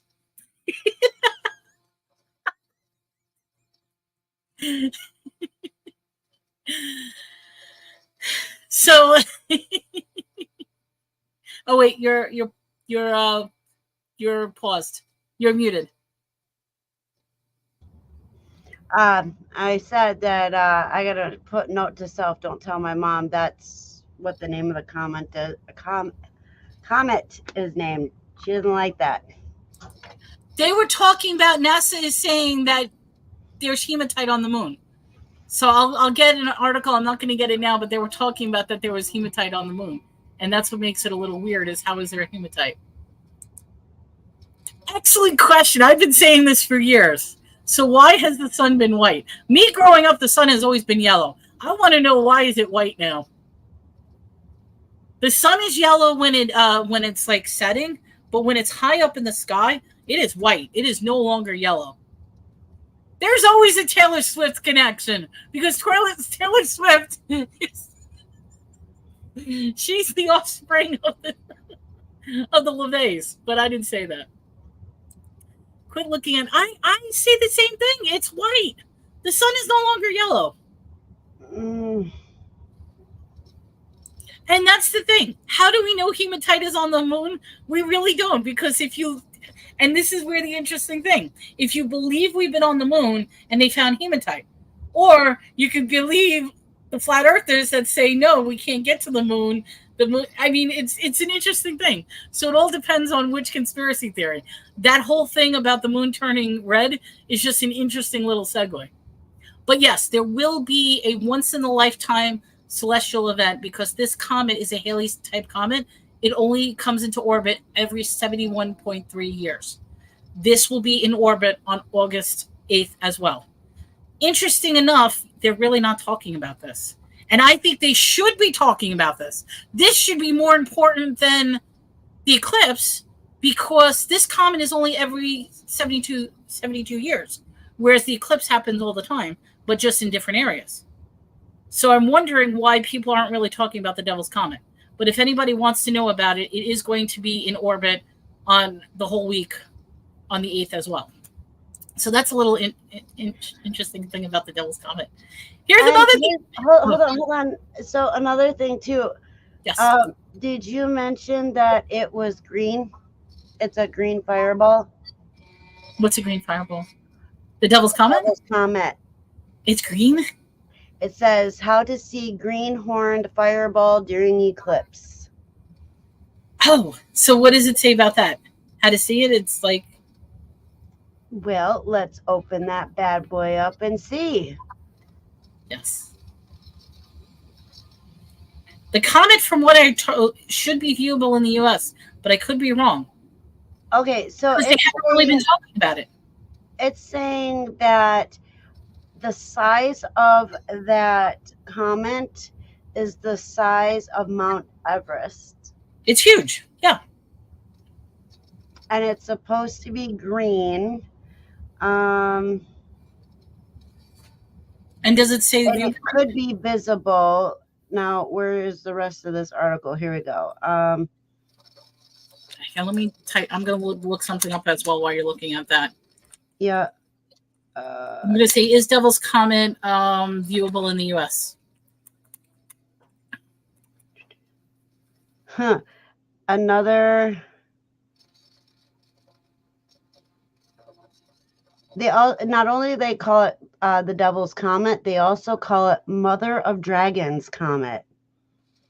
No, it's saying, okay, even though it's coming our way, it's expected to brighten through the end of the month and will be visible if local conditions are. So it's going to be towards March 17th. They're saying is the best day to see it will be. No, wait, not March. April. I'm sorry, April. So it's interesting because they're saying during the eclipse that because of the somewhat darkness of the path that the eclipse is taking, you should be able to see the comet as well. And bear in mind, the comet is not a one-day event. This comet, by the time it makes its path, is literally going to take the full month. So they are saying that you should be able to see it on April 8th or April 9th with maximum visibility on the 17th. So that's something to, but the fact is that comet is going to be here. And they're talking about Taylor Swift. So they're saying that during the total solar eclipse, when the moon completely eclipses the sun, the skies will darken enough that you may barely be able to see the Devil's Comet with your naked eye, or you can whip out a pair of binoculars or a telescope. So that is how you'll be able to see it, and it's saying that it's green, which is kind of cool because I can see green. I'm just putting this in for some fun. That Taylor Swift as a clone. We talked about this before, but it has nothing to do with the eclipse. But I just thought that was funny. We will see. You should be able to see some stars as well. I think someone needs to make a graphic of Taylor Swift riding the comet. Yeah. I could see that. I could totally picture that in my head now. All right. Shall I go to the next one? Okay, here's the other weird thing. We're going to talk about the Serpent Project. Like I said, there's so many weird things happening. So NASA, in their brilliance, is going to be shooting 3 rockets directly into the moon in order to find water. They're calling it the Serpent Project. They announced that they will fire 3 scientific-sounding rockets into the moon's shadow on Monday, April 8th, during a partial solar eclipse across America. In what will be the total... so that's it. So yes, in what will be the total eclipse for 115-mile parts of Mexico, 15 U.S. states and Canada, and the partial solar eclipse for the event will be a sudden drop in sunlight. The space agency, atmospheric perturbations around the eclipse path. That's what the APEP stands for. Atmospheric perturbations around the eclipse path. Okay, will drop sunlight and temperature effects on Earth's upper atmosphere. And what they want to do is they want to study how the temperature changes during eclipse. Well, my answer is, why are they shooting 3 rockets directly into the moon? So they can mess up that one too? Well, he's right. Stygian's right. It's not the first time we shot rockets at the moons. In fact, they did shoot rockets in the October one as well. I've never paid attention to Taylor Swift until Melanie started talking about her. I'm sorry. My grandmother will. My granddaughter will only listen to Taylor all in the car, and she's 10 months old. Aww. I believe you seen her baby when we were with the ghost one. Comets are a terrific example of how wondrous our lives are. Yes, and you know something? It's also a time dilation. This one comet does its thing every 72 years. So I almost feel like time acts completely differently in space compared to how it is. There's there's a couple of movies. There's a movie. Oh, what was it? One of them is old, and it was a M. Night Shyamalan film. Basically, it was a beach where time was different on the beach, and everybody who went on the beach got old instantly. And what the pharmaceutical company was experimenting was they were killing the people off by injecting drugs into their system because they wanted to see how the drugs react to their body in a long period of time. So they were using people as case studies for medicine. Very fascinating movie, but it also brings up the question about time dilation as to if time means the same thing in space. Science, Albert Einstein talks about the theory of relativity. Depending on where you are, time could be different. So, I know I'm blabbering. I'm sorry, guys. All right. You're fine. You're fine. I've seen Star Trek, Star Wars, and yeah, that's the only space stuff that I'm familiar with. Maybe someone great will be born during the comet. That is a good one because they do say that happens. And the whole religious aspect is they believe that this is going to be the second coming of Christ. That we're in the time of the rapture, that is going to be that Christ is coming back. And time is a figment of our own imagination. It does not really exist unless we believe it. Kind of like Melanie's weird theories. They are not my weird theories. These are theories that are out there. Just because I present it doesn't mean that I believe in them. Oh, Dwayne. I don't make this stuff up. Other people make this stuff up. I wish I had an active imagination to make this stuff up. I really do.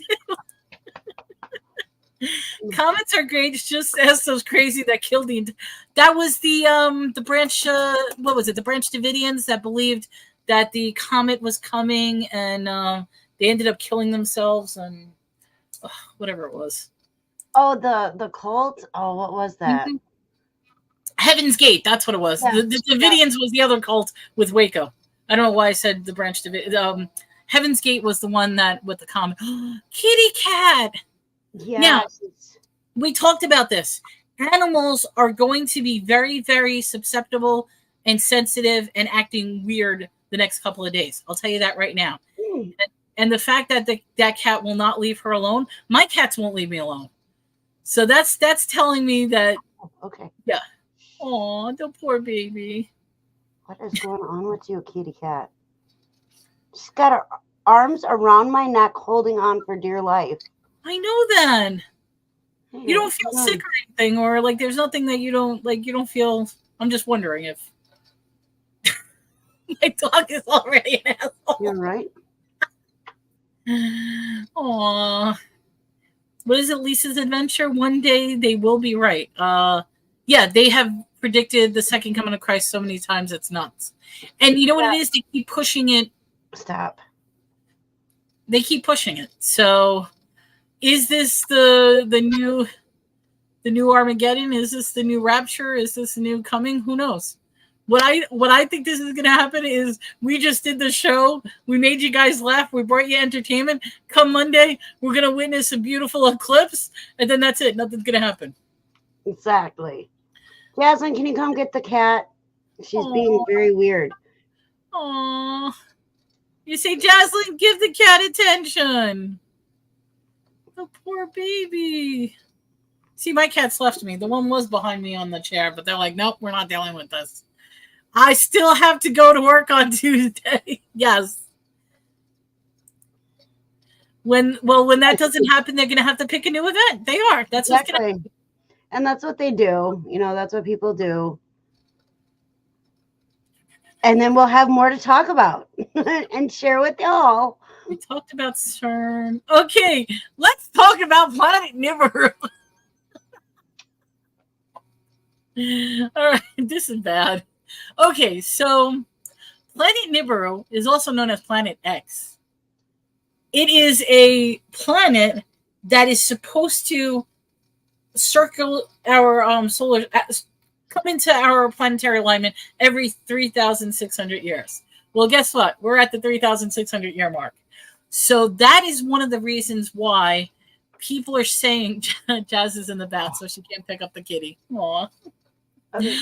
That's one of the reasons why they're That's saying. why she's all over me. Why? Jasmine locked her out of the bathroom. Oh, the cats love when people take baths. They like to sit and watch all creepy. My cat does that. I have a cat that just, if I take a shower, if I take a bath, if whatever I do, she'll sit there and she'll howl at me in the water. Yeah, she usually sits in between the 2 shower curtains and okay, you go down. Aww. And She wants to make sure she's not drowning. Spirit, yeah, it's sit there. Okay, they're saying that Nibiru is so close to us. The prediction is that Nibiru is so close that when you actually see the cloud covers in the sky, you're actually seeing the clouds from Nibiru. That's how big this planet is that they're saying. And that's why they're constantly doing chemtrails in the sky so you don't see this planet. I wish we lived on a planet where you could see the, like in those, okay, let me think of the name of the movie. There's a movie, and I can't think of what it is off the top of my head, but where you're look like you're on the surface of the planet and you can see all the other planets. I'd love to live like that. I can't think of the name of the movie, and I just... What, that you're seeing other planets? Yeah, like, let me think of what the name of it is called. I might actually have it over here. I feel like we do live in a movie. I wish we lived in a movie.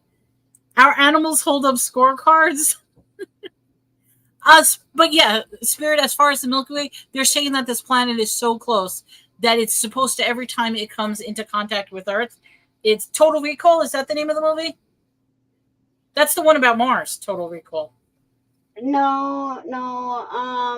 Was it Elysium? No, it's about, they were taking, oh man, hold on. It stars, I think, Nicolas Cage. Oh, he's in so many different movies. Not too sure which movie that is. Yeah, I will. I'll find it. There we go. Movies. I like the movie. He's done a lot. I like this. Arcadian? No. The Knowing. The Knowing. Oh, that was the one where they were predicting things. Yep. And with numbers.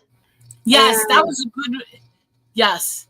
That one, at the end of it, the people that they took from Earth, whatever planet they went to, there was, you could see like big moons and big planets, and that's where I'd like to live. The Truman Show. I think that is our existence. A terrarium for one huge. Absolutely. I agree with that. And I will say this, we can have an entire show on Jim Carrey, particularly with all his movies and all the conspiracy theories involving Jim Carrey. It is so amazing, but we won't go there. Groundhog Day, where you keep repeating the day over and over and over and over again. What else do we have? We talked about Nibiru. Okay, all right, yes. This is a good one. I'm going to stop my screen for a second because I want people to look at this word. And I know I'm going to butcher the pronunciation of it. But we're going to talk about something that is a brand new phenomenon. And it's very, very interesting. Okay, that is the word. Prosopometamorphosia. Prosopometamorphosia. There we go. I'm going to say it that way. I think that's the way you say it. Prosopometamorphosia. That's the best way I'm going to say it. Let me bring back this because I think this is awesome. Something is happening, and it's a new, here we go. It's a new thing. It's called demon face syndrome. There are people that are reported seeing people's face distort into demons.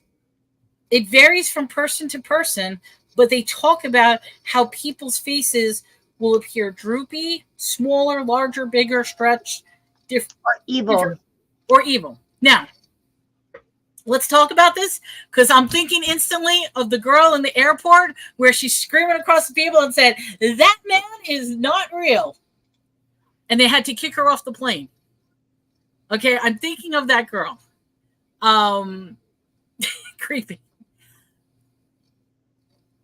A lot of people have been having this phenomenon where they're seeing people turn into demons. Now, okay, go ahead. You want to say something? Yes, we just saw a video. It was go ahead. where this guy was at a concert and something happened at the concert, and his camera like started acting weird, but then everything went back to normal, and he started taking pictures of people on the stage, and they were evil. They like shifted, like the whole aura of the whole concert had changed after this thing happened. This weird glitch thing happened. It was funky. I saw the pictures that they uploaded, and I'm like, I am really glad I wasn't at that concert. Well, and you might not want to be sharing the pictures with the rest of the world. You might want to go hide now. There is a theory that concerts are energy harvesting events. So we're energetic beings. When we concentrate on something, if you believe in the theory that there are entities out there that harvest energy, and that's what this eclipse is also doing. This is a huge energy harvesting event because thousands upon thousands upon thousands of people are going to be looking up at the sky, looking at this eclipse, and is excited about it. So this is a big energy harvest event. Everybody's talking about horns. Wait, is it the light, or is it my hair, or is it like the moon in the background? I mean, where do we got some horns going? You're making I don't see no horns. I know. That's why I'm like, I don't have any horns. So what is it? So music is an alien plan to steal. Yeah. My mom thought a lot of rock music was from the devil. I met a few people that claim their other better is that we can't tip. Wait, I met a few people that claim their other's better. It's the way that we can't typically perceive. The thing about the whole music and energy harvesting thing is because there's a thing where people have been getting amnesia. They go to these concerts, they don't remember what happened at the concert. It's like they got so excited and so thrilled about it that after the concert's over, they have complete amnesia and don't remember what happened. And Taylor Swift happens to be one of those shows that there's a whole phenomenon with Taylor Swift that people don't remember going to her concert. So. And that's the drugs at the concert, duh. I think, wait, there was something here. It's a total acid trip. It's a bad acid trip. It's the drugs. Or it's the contact high, yeah. Yeah. Particularly in depending on which state you're in. Because if you're in a legalized state, of course there's going to be drugs at a concert. You're going to be smelling it. I mean, okay, my mom lives in New York where it's completely legal for recreational use. And she hates the smell that everybody comes in smelling like weed. Yeah. Yeah. I mean, I personally can't wait till it's legal in our state because it's legal everywhere around us. But that's because I want to feel better. I hate the medications that they give out because, yeah, it makes things worse. So, but there's a time and a place, and there's also, responsibility. But if they're doing it 24/7, how are they functioning? Yeah. You're not. And I mean, like at night, I do take gummies. I'll admit I take it. It helps me to sleep. And lately, oh, speaking of which, that's another thing. They're saying dreams. People have been dreaming really, really weird stuff. And I'm going to agree with that because I'm one of them. My dreams have been vivid. My dreams have been graphic. I don't know what is happening in my nighttime. So that's one of the things that they're saying as we get closer to the eclipse.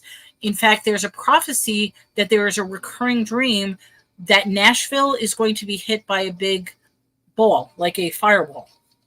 So that's a recurring dream that people are having, that Nashville is going to be. Now, I'm just saying this. I'm not wishing ill will, but they're pretty much saying that Nashville is going to be destroyed by a fireball. See, he remembers my, yes, more sex, more violence, really. Yeah, that's what I dream about. And my dreams are getting even more violent than they actually are. It's getting way too weird. Heather says, I've always dreamt weird things. Mm-hmm. So if you're one of those people that have vivid dreams, pay attention over the next couple of days, particularly on Sunday night as we get closer and closer to the comet. And I mean, well, not only the comet, the eclipse. Aren't people supposed to have weird dreams and see stuff when Cthulhu awakens? I don't know what that means. Cthulhu is the H.P. Lovecraft. It's like, what we call it, demon god. That's like a octopus with the I'm only 2.5 miles from Nashville, so you know something. They're predicting a fireball to hit. Sorry. All right, let's see what else we have. Okay, there's a very interesting video to watch. If you look up his name is David Weiss. And he discussed how we're in a closed system, flat Earth. The sun being is basically what he's talking about, just to put this in terms. He's trying to say that it's not the moon covering, it's not the moon covering the sun. He's saying that the sun is actually being projected onto the firmament, and there's something in the background which is actually causing the eclipse. So it's behind the sun, not in front of the sun. And that's why you're going to be getting some very strange reflections during the eclipse. And he made a brilliant, like he actually showed it in his video, which I have to get the link. I'll get the link later on if anybody wants it. But he shows where if you were to take like a snow globe, because that's representation of the earth, put it in water, shine a light through, and then shine the light, it's going to duplicate the exact path that the 2017 eclipse did, and it's going to look exactly the same. And some of the anomalies that happened during the 2017 thing. So he's predicting that the same things are going to happen with this 2024 eclipse, that you're going to see on the bottom a reflection of the eclipse, because it's not actually being covered in front, it's actually being reflected and covering in the back. So it's a very interesting video if anybody wants to see it. That's a damn big screen to project. Yeah, it is. There is plenty of evidence of meteor damage to Earth, but destroying Nashville is a little cuckoo. Oh, you got your CPAP? Is that true? With CPAP, people don't dream? Or is that just something as a... Probably a person-to-person basis, maybe. Yeah, I've never heard of that, Lisa. That's an interesting thing if that's the case. I mean, I have to ask because I know a couple of people who are on the CPAP machine, and I'm wondering, what do they dream or not? Yeah, just look into David Weiss, his closed system. It's a very, very interesting study he does on the eclipse. I just wanted to make mention of it simply because the video is a long video, but he actually does it. And like I said, if you want Spirit Junkie, I could send you links later on because it's a really interesting video. All right, what else do I have? Dwayne says that he dreams. All right, so this is my stupidity. And you guys, if you want to do like little experiments at home. So here's a question. Why is the shadow that the moon is casting so small in comparison to the size of the moon? Okay, that's a question. Why is it so small? Now, I said it's a 70-mile one, but the moon is so much bigger. And the other question is why is it always that the sun and the moon are almost identically the same size if the sun is so much bigger than the moon? Okay, so let's talk a little, and these are your own experiments you could try. So the first question is, when a shadow is cast, it is usually always bigger or the same size as the object. And you can do this at home with a flashlight against the wall. And what I mean is bigger is when you pull away versus going closer. As you get closer to an item, the shadow will be the size of the object. As you pull away, the shadow cast is actually going to increase and get bigger. Okay, so that's what I mean about bigger or same size, depending upon how close your light source is. Okay? Try casting a shadow against the wall. The more you pull away, the bigger the shadow gets.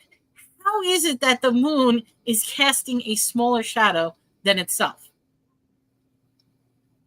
Then it talks about, is it coincidence or false that the sun and moon are the same size only because the sun is 400 times further away from the moon and 400 times bigger than the moon? Because the question is, when you have the moon going across the sun, how does it cover the sun almost perfectly where all you see is the ring around it? Shouldn't the sun be so much bigger and it would be more like a little dot in the center of the sun? Why do, when they cover up each other, why is it so... You understand what I'm saying? Mm-hmm. So Spirit Junkie said we're like 200,000 miles away from the miles from moon, aren't we? Yeah, and that's a good Lisa question. Yeah, and Lisa said maybe they look the same size to us because the moon is closer to us. And then Spirit Junkie said, no, the angle of light determines shadow. I'm going to have to reason this out. My brain is tired. I'm just throwing this out. That's why I says this is just experiments for you guys to try. Now, is it coincidence? Because like I said, that is NASA's, this is NASA's answer as to why the sun and moon are the same size appearing, is because the sun is 400 times further away from the moon than the moon is, and it's also 400 times bigger than the moon. That's their answer. But I just find that's a very interesting coincidence. The other thing is, remember I said that they can predict the sun and moon pattern? Because it's the same pattern constantly. Why is it that if you follow the moon, and it'll even be on your app, if you're looking at the app that I was talking about, why is it the moon is out for 14 hours? You could literally see the moon during the day, whereas the sun is only out for relative 12 hours. Shouldn't they both be out for the same amount of time if we are on a circulating, spinning ball? Like, shouldn't they both be going at the same speed at the same time if we're on that spinning ball where we're constantly spinning? But in actuality, the moon actually is a little slower than the sun. The sun is faster than the moon. Where the sun takes a 24-hour cycle to go around the Earth, the moon actually takes like a 26-hour cycle.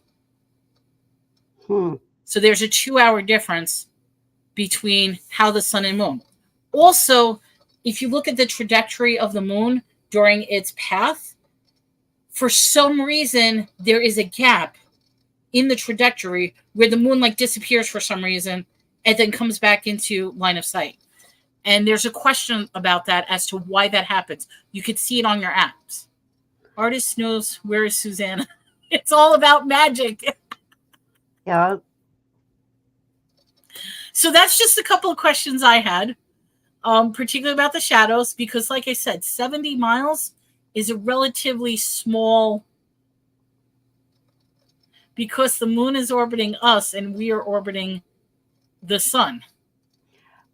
That makes a lot of sense. But does it? I don't know. Once again, this goes back to, do you believe we're on a spinning ball, or do you believe that we are flat and stationary and not moving? I believe we're a ball. We'll have to go to that now. Okay, we did talk about this. If the sun is moving east to west, how is the shadow going from west to east? It does only make sense on a flat earth, but it doesn't make sense on a globe. And the path is starting in the south, heading north. So the shadow goes in the opposite direction.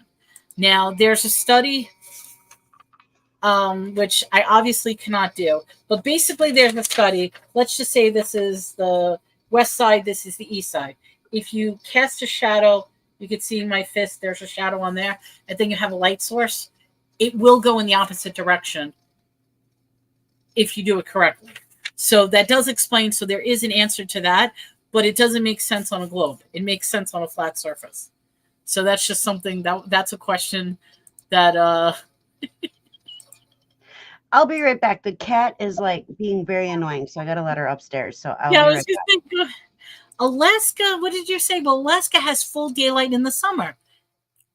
Is it the axis angle? Possibly. I mean, there is the theory that if we're on a flat Earth, the sun just simply goes up and down. Like it doesn't actually go to the other side of the Earth.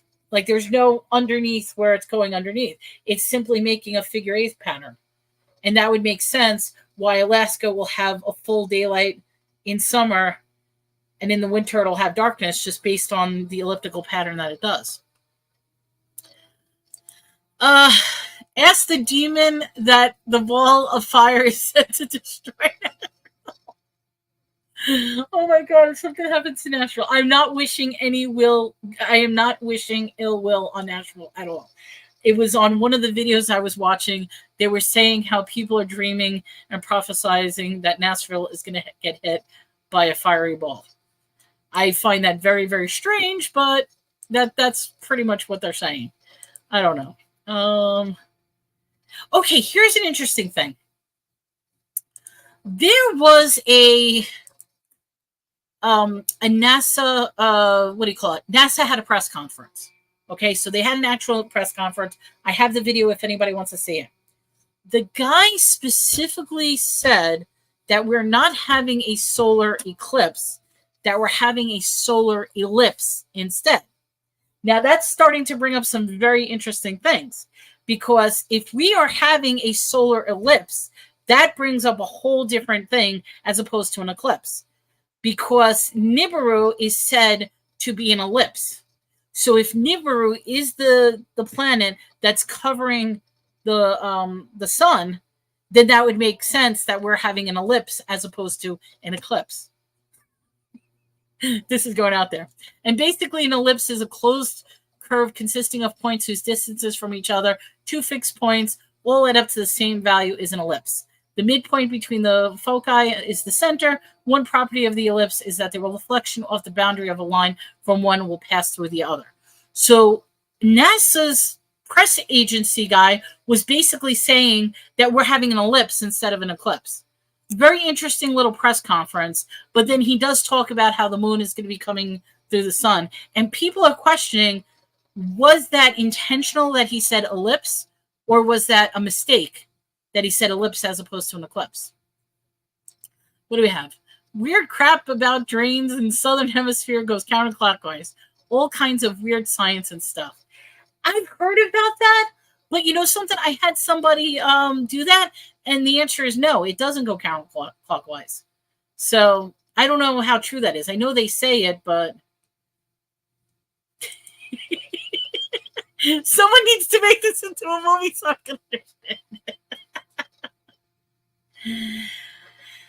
Yes, ellipse is a pattern that the sun travels around too. Yeah, it does an elliptical pattern, like a figure eight pattern. But it just makes it really strange that he would call it an ellipse as opposed to an eclipse. He called it an ellipse event. So that brings in Nibiru. And one of the things that I've always said in the past is they have to tell you everything. They have to tell you what is going on, and they have to tell you the truth. This way you will accept it. So if they ever make a mistake in terminology, always pay attention to the mistake is, because they may have disclosed something that they weren't supposed to disclose. So that's just something interesting to think about. All right, let's see what else we have. Oh, we talked about this. This is just another interesting thing about April 8th. It is the start of Nisan in the Hebrew calendar. So this is actually the start of the new year. We talked about Nashville, and then I talked about Makanda, Illinois, with the Bigfoot. And guess what? That's the end of my notes. The end. So now I have a question, everybody. How crazy or how believable is this stuff? That's what I would like to know. I would like to know, is there anything that I said that you might have think, hey, that might be true? Or is this all bull crap and you're like, no, this is just too weird for me. I don't know what's going on. I think Monday's just going to be a normal day and we're going to see some pretty changes with the eclipse. I will say this, though. If you happen to be in the pattern of the eclipse, take a look at your trees. Because what happens is, and this is true, this isn't a conspiracy theory. When you look at the trees, the way the light goes through the trees, it will create little crescent moons on the ground of the leaves. So in other words, when you see the reflection of the leaves, it's not going to be leaf shape. It's going to be crescent moon shape. And that is a phenomenon that only happens when an eclipse happens. So if you happen to be in the path of the eclipse, definitely take, whoops, I'm going to remove that. Definitely take a look at the leaves. Mothership, you've seen it. It's actually a cool phenomenon. And like I said, and you'll even see it partially if you're not in the direct path. Okay, we'll be here Tuesday and laugh about it. Right? Nothing's going to happen. I had to take that cat all the way upstairs and let her in the bathroom by her sister because she was being that annoying. Aw, she just wants love and attention. She does, but I will say this: give extra love and attention to your animals. Yes. Your animals, they feel things that we can't feel. They are going to be affected by this eclipse. Okay, so they might be extra needy. They might want extra attention. They might be curling up next to you. So I've noticed it already. My cats are already going crazy. So pay some extra attention to your animals. Heck yeah, for sure. Oh, Spirit says they don't have leaves yet. It's too close to winter. We have little buds, like the little buds on the trees right now. So. My wife's animal. Dwayne. Lisa says she doesn't have any pets. Okay. But you know something? You may notice some weird things. Like, for example, you might notice like the bird population going crazy. This is the weird thing. I've never seen anything like this. Those black cackling things that make those little woo-woo sounds that I can't stand.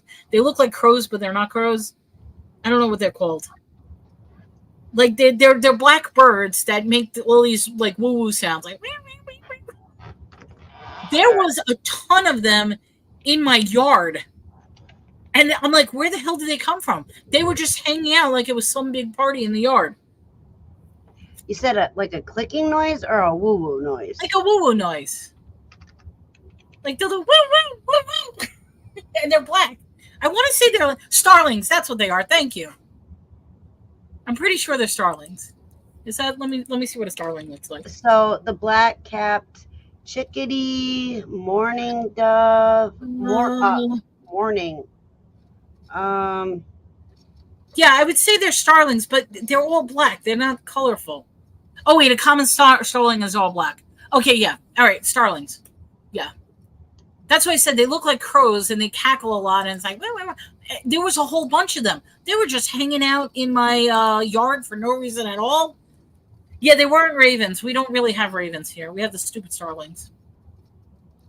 Yeah, I love ravens. They're cool. Ravens, nevermore. Quote the raven, nevermore.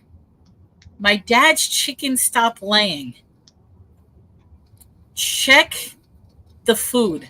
There's a conspiracy theory about, particularly if you're using Purina brand chicken feed. Yeah, so it was like 2 years ago. It was all over TikTok, or maybe it was the beginning of last year, where it was all over TikTok about people talking about that they switched to making their own feed for their chickens, and they started laying eggs almost immediately after introducing the homemade feed.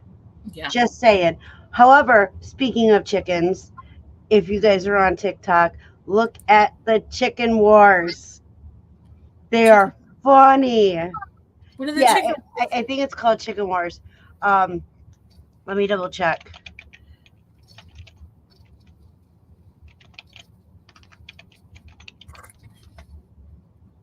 Yeah, it's if you TikTok's Chicken Wars. Funny as heck. It's people who own chickens, and you have to watch them. Hilarious. I'm gonna look up Chicken Wars. I will admit I like TikTok because TikTok is entertaining. Yes, I find a lot of my conspiracy theories. I can't say that word, but I find a lot of my theories on TikTok. But it's interesting how much information and how much entertainment is on TikTok. Yeah, and a lot of the chicken war videos that are on there, there's multiple people that are switching into the one previous or the ones previous. Funny as heck. I love those. I think those are probably some of my favorites. And then there's another one with chickens where the guys has the chickens dancing. It's just the chickens in the screen. There's like 3 or 4 of them, and they're all dancing to like Pitbull and a chicken wars. Macarena. But like I was saying, check out the animals because it's not just. I mean, you mentioned the chickens have stopped laying.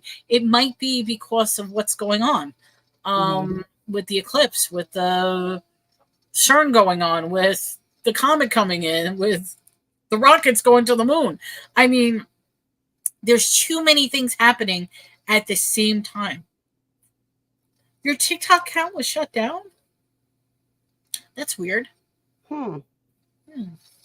That's wild. Yeah. But I don't know. I mean, I have to say, guys, this was an interesting topic. For sure. For sure. I know I was doing all the talking, but I just think it's fascinating. It was We're even because on Tuesdays when we're live Tuesdays, I usually do all the talking. On Thursdays, you do all the talking. It's all good. It's all good. But like I said, I did take notes because some of that stuff I want to look up and see. Oh, and that's why I try to do this. And like I said, if anybody wants a copy of the notes that I was reading off of, I mean, ignore spelling mistakes, ignore this. I'll be more than happy to send it to you guys because it does make it a little interesting. Wait, what do we got? I like Thursday nights for this. Yeah. We'll see Monday afternoon what happens. Yeah, it's going to be interesting. Dwayne says, so if Melanie truly believed these theories, she would not have scheduled any shows after Monday. See? Exactly. And next week, I want to see how bad Monday is. So if Monday is really bad, I think next week we'll do a follow-up show on this to see what has happened and what has. But if Monday, nothing happens, then our regular schedule, I don't even know what next week is on. Was that Mermaids? Oh, next week. Okay, so April 11th, we are doing Mermaids / Sirens Part 1. Yes. Well, Lisa, this is all paranormal stuff. Paranormal isn't just about ghosts. We try to cover everything. So it's something that's different from the norm. So mermaids and sirens, that's going to be an interesting folklore one. Oh, yes. And if you have family members who are in the Navy, and they have been stationed on ships for long periods of time, ask them their stories about mermaids or sirens. Mm-hmm. My grandfather was in the Navy. I'm excited about that. Oh, you don't seem to catch. Well, you know what it is? Okay, as of right now, if anybody wants to know my schedule, on Tuesday nights, I'm with Des. We do mental health discussion. On Wednesday night, I'm on with Susanna. We do a chit chat, whatever the hell we're going to talk about, which next week's show, I will just say this. We're calling people out next week. Oh, we're calling you out. That's what we're doing. We are chit chatting where we are going to call out the YouTubers. Is that going to be in trouble? Oh. I see Des's eyes like, huh? Oh. We are calling people out. Interesting. That's next week. Watch Des is like, I don't want to be on the show with her after that show. No, don't worry. I haven't done anything wrong, so I know I'm safe. I'm the nice one. That's what I was told today. I'm too nice. We are calling people out. That's the title of the show, and that's exactly what we're going to be doing. So that's going to be Wednesday. And then Thursday, like I said, we're going to have the Siren Mermaid one. Or if all hell breaks loose, then we're going to do a continuation and follow up on this show. I have a feeling nothing's going to happen, so I think we're going to just stick with the mermaids and Siren. Although at the beginning, I think of Thursday's show next week, I think we should ask, if anything happened to anybody and let them share, and then we'll go into the mermaid and Siren. Unless it, takes up the whole show, and then we'll just move. Yeah, Dwayne is being sassy. Actually say that. Do mermaids feel wet? Paranormal, yeah, not normal adjacent. Exactly. My granddaughter's orb is back. She has a video of it. Yeah, we are going to do a show on orbs, but that's going to be later on, because one of the things I wanted to do was, something I should ask my mother if she would mail them to me. My mom has a chest of all our pictures, and I don't have any pictures of myself as younger. And what I would love to do is go through all those pictures and see if there's anything weird, or because I haven't seen them in years. So, but we are going to do an orb one. Wednesday night. Oh, you do your own show. I'm sorry about that. Well, not that I'm sorry about that. We all have our shows. But Wednesdays I'm on. And I try to do a sales show on Sundays and Mondays. But I had a couple of health issues come up, so I wasn't able to do the show the past 2 weeks. My daughter has a video of the orbs. We'd love to see it. Heck, yeah. Orbs are definitely attracted to certain people. I'm like, did anybody see my orbs? They were talking about devil horns. And I'm like, I don't have devil horns. I didn't see no horns. Oh, wow, Heather. That's creepy. It's happened before. So, yeah. But see, that could be a good thing, the orbs. That could be like a guardian angel. Mm-hmm. It's only if weird things happen or bad things happen while the orbs are there. That's something to be concerned about. I'm the devil. No, I showed devil. I showed Melanie a picture of when I was younger with an orb behind me on my bicycle. It was like a face inside that orb. That was creepy. Yeah, it was a big orb. Yeah. That was a creepy one, and I definitely saw the orb on that. So, but yes, I'm trying to get back into the swing of things with selling, and I made the announcement earlier today. I'll make it again. If anybody needs like a temporary guest for a show or something, I would love to sell with anybody. I could pop on shows and like, hi, I'm here just for the day. Oh, cool. Yeah, I gotta get back. Heather said she wants to show you. Okay, so after the live, we'll send a link so you guys can come in and show it if you're interested tonight. Otherwise, we can set up a time to video chat with you guys or with you ladies. And what? I'm not allowed to pimp myself out? No, there was a question that questioned about what my schedule is, because it's true. I haven't been on. I used to do shows twice a day. Like, that's how crazy I was, that I used to do sales shows twice a day. Now I'm barely doing sales show, and I really, really want to get back into the swing of things. But in order to be back into it, I need to be I mean, I know people say, oh, well, it's a simple thing. It's easy. For me, it's not. I'm was having medical issues. I'm even having trouble. I mean, I probably shouldn't go into details. I'm having trouble wrapping up my packages because my hands start trembling and I can't even wrap up my packages to mail out. So I need to get back mentally and physically into that type of commitment. And that's the only reason. Oh, you're purely instigating. Well, no, I'm explaining it though, because I haven't been on lately. So I'm trying to get back into it. But thank you, Spirit. Do what you can when you're able to. And that's what I try to do. And that's why you'll see shows here and there. But at least with the talk shows, all I'm doing is talking. I'm not really rapping. I'm not really exerting myself. Right. And I get to learn some new things too, because you know something, I do the research beforehand. I absolutely love doing this research. And I almost want to see the crazier the research, the more fun I have. Because it's like, what the hell do people believe in this shit? Some of it is just really far out there.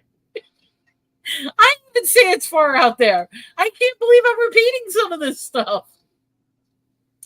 Aw, thank you, Lisa. I appreciate it.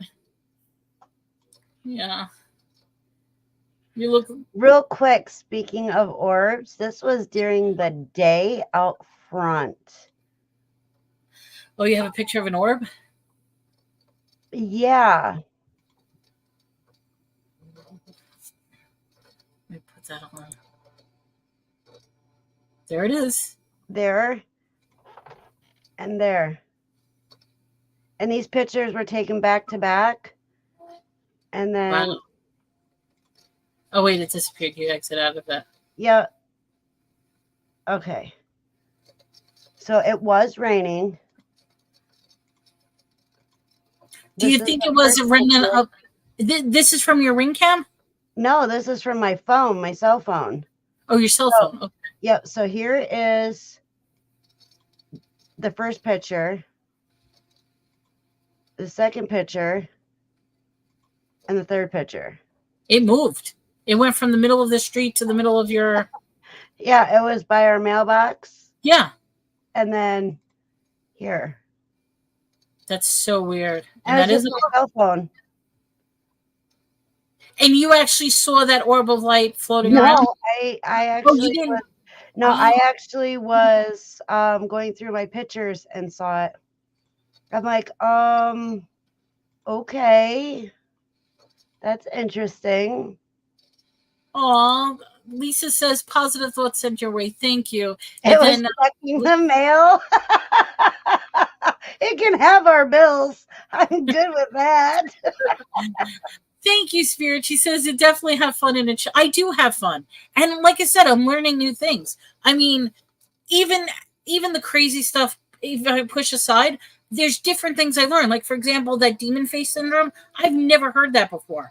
And the fact that it's a new syndrome, that it would explain a lot of stuff with people who may have schizophrenia or people who are seeing things. You know what I mean? I've never heard of the phenomenon or the diagnosis. Mm-hmm. However, it is weird that you bring that up because, like I said the other day with that video, and the guy talking about his camera glitching at the concert. I don't remember which concert it was now, but yeah, and then the faces were all demon looking, and yeah, they were all distorted after the whole glitching thing.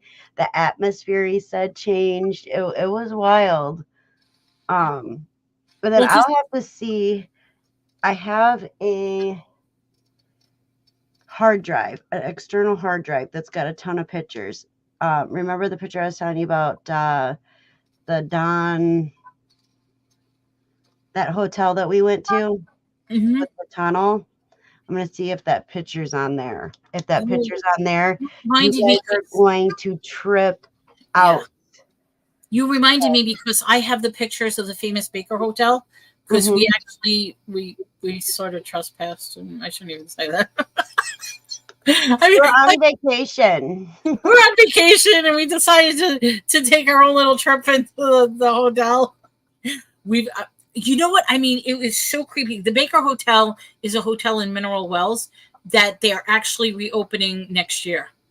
And there are so many horror stories about this hotel and people who've committed, well, people who want to live themselves. Sorry. People who want to live themselves, people who went crazy and sort of trespassed. Yeah, we sort of went visiting the hotel. But I got some really creepy pictures. So I do want to talk about, like, we should do like little parts of like areas that we've actually visited or places that we actually know that's been paranormal. And do a whole show on that. I also want to talk about a Bigfoot. Yes. Because, well, we briefly brought up Bigfoot today about that town that I was telling you, Makanda. Yeah. But I have pictures of when we went for a nature walk out between here and the Dells. And so I want to be able to share those pictures with you guys and see what you guys Welcome back, Suzanne. She got scared. She got scared. Hello, Aiden. Welcome to the show. Hello. You are on Shamrock Pixie's channel, but welcome to the show. Hold on one second. I need to see something. Okay. Earlier said don't live in fear. Exactly. Don't be scared. This stuff, you know what? This stuff, well, after some of the stuff we talked about, Aiden, there might be a scary thing. If it's the biblical end of times, definitely if you have an opportunity, scroll back and listen to some of the things, because we brought up a lot of various information about the eclipse. So, yep, for sure. And I honestly wouldn't be scared of it because it may just be very well nothing. That's what I think. I think what will happen on Monday, we might have a couple of power outages. Oop, am I frozen? No, you're good. Oh, wait, yep, you are. There we go. Okay. You're good now. You're good now. I was frozen for a second. Oh God, what was I just saying? I forgot what I was saying. I think what's going to happen is there may be a couple of power outages. There may be a couple of people going a little crazy, but you know something? We're going to watch a beautiful celestial event and everything will be fine. And then at some point we'll see the comet. Everything will be fine. And I just hope things are going to be good. I agree. I don't know. I think that stuff is absolutely beautiful. So regardless of what it means, the end is coming. We don't make any judgments. We actually do talk about things from a religious perspective, but we appreciate anybody's point of view. What we simply do is we just give different perspectives that people may or may not have heard. Either way, what you're going to do, be afraid to go to work on Tuesday or don't be afraid and go to work on Tuesday. Well, if everything's okay, then yeah, you got to go to work on Tuesday. The question is, do you go to work on Monday when this craziness happens? He'll be at work on Monday. But you guys are talking about it like the end of the world and dropping me off the face of the earth and scary, and I don't want to face that. Why? You don't think this is going to be the second coming of Christ with the rapture and I don't know. The blood moon? Oh, did anybody hear about this?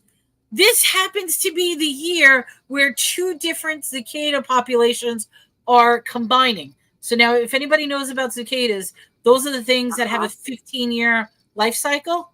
Well, there's two different types that are coming. So we are going to have a massive, massive event of cicadas are going to be all over the place. So that's something to be very afraid of. That's actually going to happen. That's not a strange. But cicadas are harmless. I know, but they're nasty and they're annoying and they're noisy. Well, yeah. Okay. So growing up in Florida, my grandfather when we would go over to visit my grandfather, and me and my brother would get money for every cicada shell we would pick off the trees. And of course, we're not real tall or anything like that, but we get some money, and they're not scary. I don't like those things. Those things are nasty. Nothing new, different about parties. People are crazy. But it's been great. Well, that's why they said if you're up in the northeast, they're saying you're going to be cloud covered the entire time. So you actually might miss the eclipse. So, your job is giving out glasses. That's cool. And treats. We're going to go visit. Yes. Oh, they're 13 years and 17 years. Mm-hmm. The cicadas are 13 years and 17 years. Oh, is that what it is? Okay, I knew it was two different colonies or whatever you call them. But yes, they are combining. That means this summer there's going to be, which Mothership gave a good point, locust cicada infestation. It's biblical. So that's another biblical thing. And I know you guys say that the cicadas are real loud and annoying. I am so glad that the sound is so different for me. What do you mean? High tones. I don't hear them like everybody else. Or you don't hear them? You were so lucky. Oh my God, those things drive me crazy. Okay, so it's not that I can't hear them. It's very quiet to me because of my hearing. It's not as loud to me but I can hear a dog whistle. Those silent whistles. I can hear that. I can't hear, high pitched noises. Oh, I have to get one of those. The big bug zapper. They have the tennis racket that you press the button. Quack, quack, quack, we quack, had one of those, and when we had our first campsite, there used to be little wars with that. Right, honey? Spank them on the end. No, Tommy and his friends. Yeah, you hit each other with them. That's what I'm saying. Spanking them. We had cicada every year when I was a child, especially in the little graveyard. Oh, that's interesting. See, it's supposed to be, like I said, Heather said every 13 and 17 years. So I know it's like a long cycle, but long before Bible, there was nature. Yeah, there sure was. I'll be ready to go wibble it. Doink, doink, doink, doink, doink, doink. We are way too uncoordinated as that bug with those damn. Yeah, Tommy didn't have much luck with bugs, but he sure had fun with them outside of the bugs. I like those things. They make some interesting zaps. That's all I have to say. Particularly when you start zapping people. Zap. I literally would have to hide them. Wonder if they're attracted to certain trees. I mean, probably, because isn't that where they hibernate? What tree is it? I don't know. I'm not too sure. But I do remember them up in New York, and I've yet to see them down here in Texas. So this might be the first year that I'm going to see them, if this is the great cicada hatching. But I've been here surprisingly, I've been here in Texas for 11 years now, and I've never seen a cicada.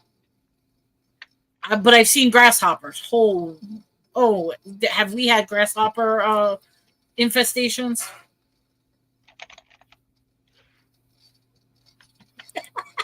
Doing this, I'm going to taste Tommy next time I see him. Zap! So they preferred hosts for cicadas include trees such as oaks, maples, willows, and ash species. But cicadas are very optimistic.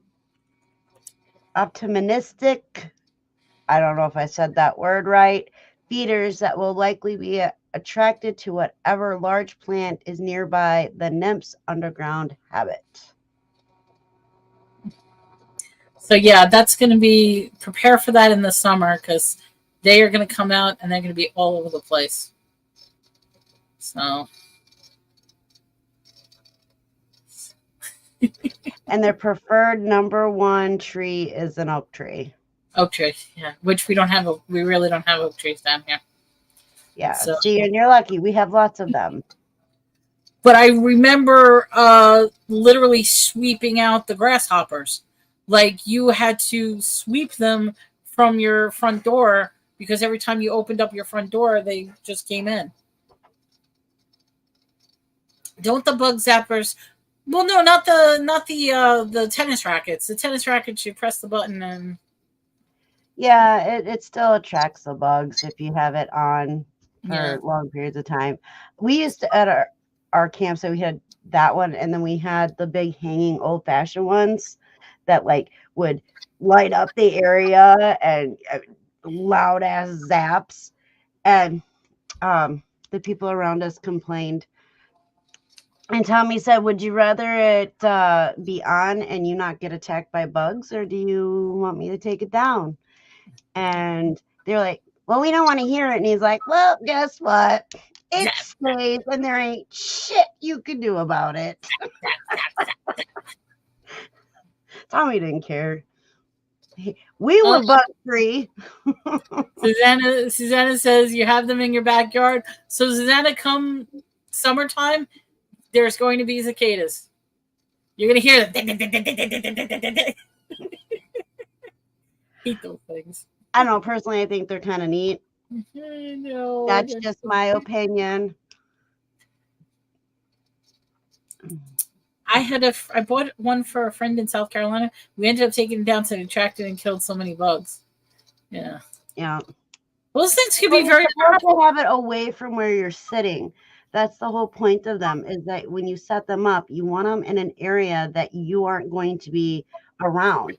So it just kind of draws them in and then kills them. And let me tell you, the snap crackle pops from those things, sometimes they were quite hilarious. And sometimes they're loud. Like they're really loud. Yep. And I think that's what drove the people around us nuts, but not my problem. We're bug free and you're bug free. So if you want to complain about it, that's on you. Don't like it, move your camper. So see, that's the next what do you call it? The next biblical prophecy is the cicada locust. This is gonna affect everybody. And so basically, let's just do a quick summary. What to expect? Okay, are we going to get a power outage? Are we going to get earthquakes? Are we going to get interruptions with cell service, GPS? Is this going to happen? Are we going to have blackouts for 3 days? So it's like all this stuff is happening. There's biblical prophecies, and then there's weird prophecies.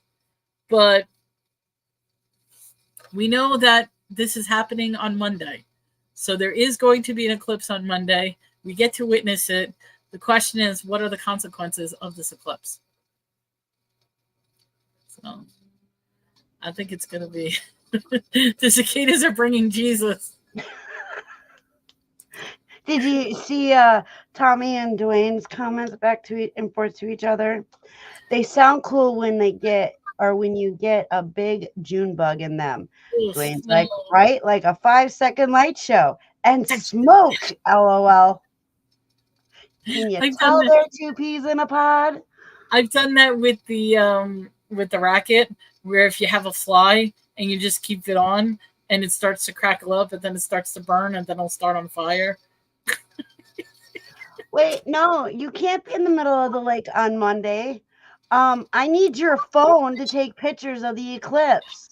There we go. Susanna has the ultimate idea. Just do mushrooms on Monday. It'll be all fun. Yes.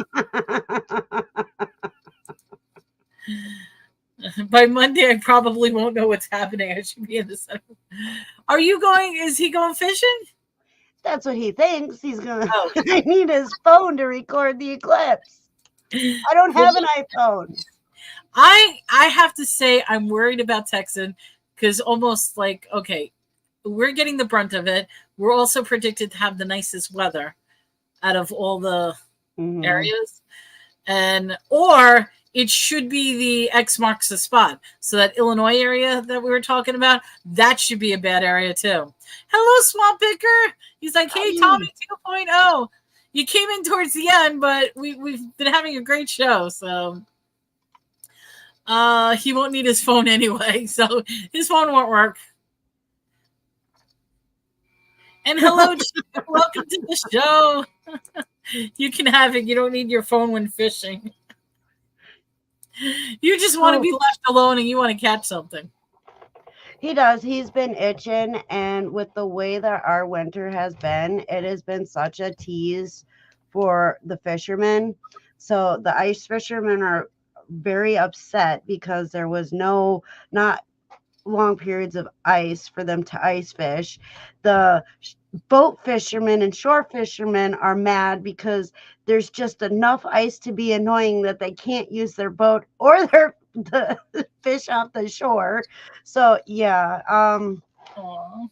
and then starting tomorrow it should warm up, although at this time it's only 39 degrees, so it is a little warmer than it was earlier. Although my watch was acting weird, my smartwatch I got for Christmas started acting weird, and I showed Melanie. It said it was 59 degrees outside, but yet my cell phone said that it was only 33 degrees outside. Yeah. And it was hooked up. That's why I said you're going to see a lot. My cell phone was acting up, like I said, with Facebook. It kept saying it cannot sync messages, and every time I tried to look up the messages, it would send me a code that says you have to sync your devices up. Here we go. Tell what if an alien comes down and tries to get you and bring you up to the eclipse, you need your phone. Maybe your phone won't be working because of the eclipse, but do mushrooms. I'm gonna, something that's a perfect time. It's like, yeah, just do mushrooms. Speaking of which, I am gonna do another announcement. We are on April 4th. April 20th is coming up. 420. It happens to be on a Saturday. And for those of you who don't know, this is going to be my 4th annual 420 sale. I am doing a 420 sale. It's going to be epic. It's going to be amazing. I'm going to be selling 420 inspired things. There'll be videos. There'll be comedy. There'll be fun stuff. I mean, I don't know if you guys want to see the video, but we're going to be doing 420 fun stuff. Whoop, whoop, 420.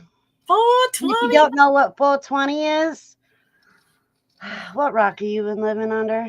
I know. Well, actually, I know what that is. It's 40 seconds. Can I play a quick 40-second video? Go ahead.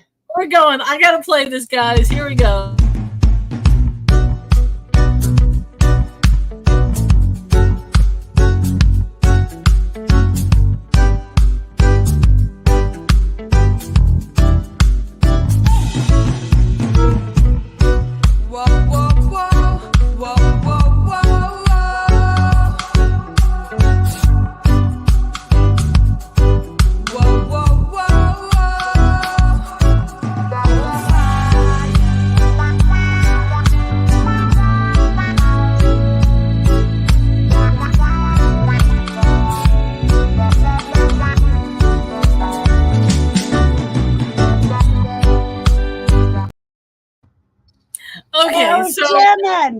I wasn't trying to make everybody say bye, but yes, I know some people don't agree with that.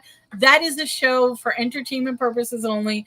Do it every year. This is going to be the 4th year that I'm actually doing. Now, the question is it going to be a bunch of sellers? I would love for it to be a bunch of sellers. I have sent out some invites. Whether people get back to me or not is another story. Or if there's anybody in the chat who would be interested in selling with me. It's an open show. I would love to have people sell. But right now, I'm doing a solo show. I'm doing a solo show. Trying to think if we have anything 420 style. Unless people want to come out and join me or just support me, but I'm gonna have like videos. I'm gonna have little fun stuff. It's gonna be and I'm not selling actual cannabis product. Obviously, I can't, but this is all cannabis inspired products. So you'll get like Get Chattin.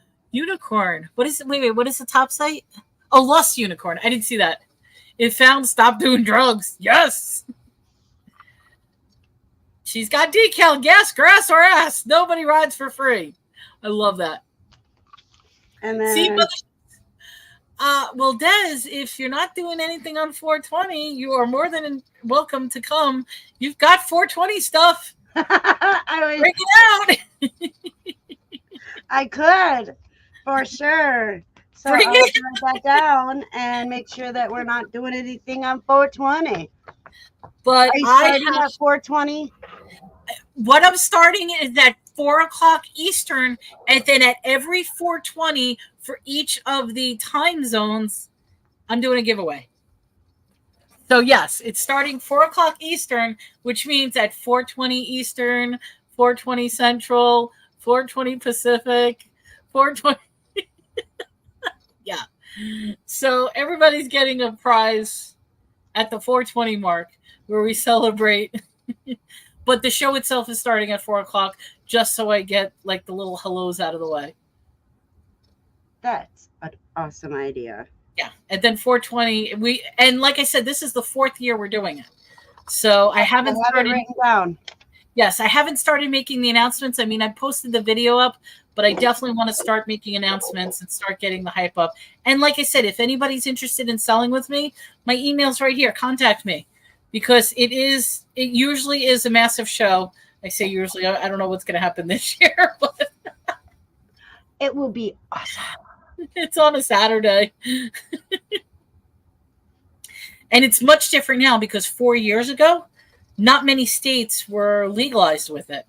The fact that 4 years, so many states have now legalized it makes it a very interesting development on how.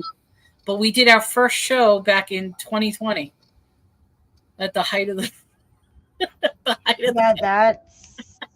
the start of the pandemic. Yeah. That was just at the start of the pandemic because March was when they announced it. And yeah, so it's been an interesting 4 years. What's the matter, baby? My cat's crying. Don't cry. Aww. I'm telling you, the cats know something's wrong. My one cat is right here. I don't know if you see her. It's hard to see. The other cat is in the hallway crying. So, and it's funny because when she goes into the crying fits, it sounds like she's saying mommy. She'll be like, Mom, mommy. It's so sad. My baby. That is hilarious. It's like, Mom. I did write myself a note for 420. Yes. Right, so before we get going, any last thoughts, questions, ideas, comments? Did you enjoy the show? Do you think Melanie's nuts? Are we done with we are done with the conversation, but I don't think anybody thinks you're nuts. Everybody thinks everybody loves you. So. And like I said, if anybody wants a copy of the notes that I had that I was showing, I'll be more than happy to send them. And I'll be more than happy to send links or whatever if anybody wants to read more about it. Do your own research. That's the one thing we say is always do your own research. Yes, for sure. And Dwayne says, great show as always. Oh, thank you, Dwayne. Very much. End of the world party. It's the end of the world as we know it. I feel fine. All right. So before we head out, let me give you a rundown for the next few weeks of shows.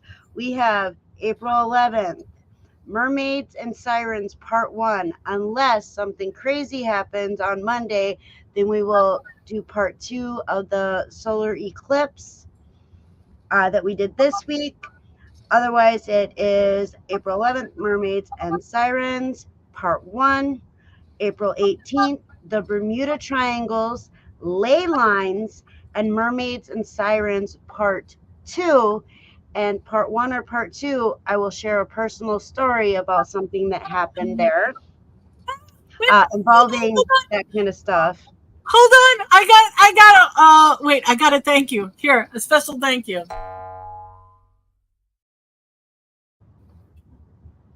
That's awesome. You are one of my first super chats. Thank you, Mother. That was my 420. Thank you. Thank you. Going. It says, let's celebrate their third super chat on a live stream. Whoop, whoop. Congratulations. Thank you. I'm so happy. Like, there we go. Here, I'll do that one more time just for fun. Because you know what it was? This is a funny story. I never knew how to do graphics with a doing doing, and I kept saying to everybody, how do you do a doing doing? And finally I learned how to do it, so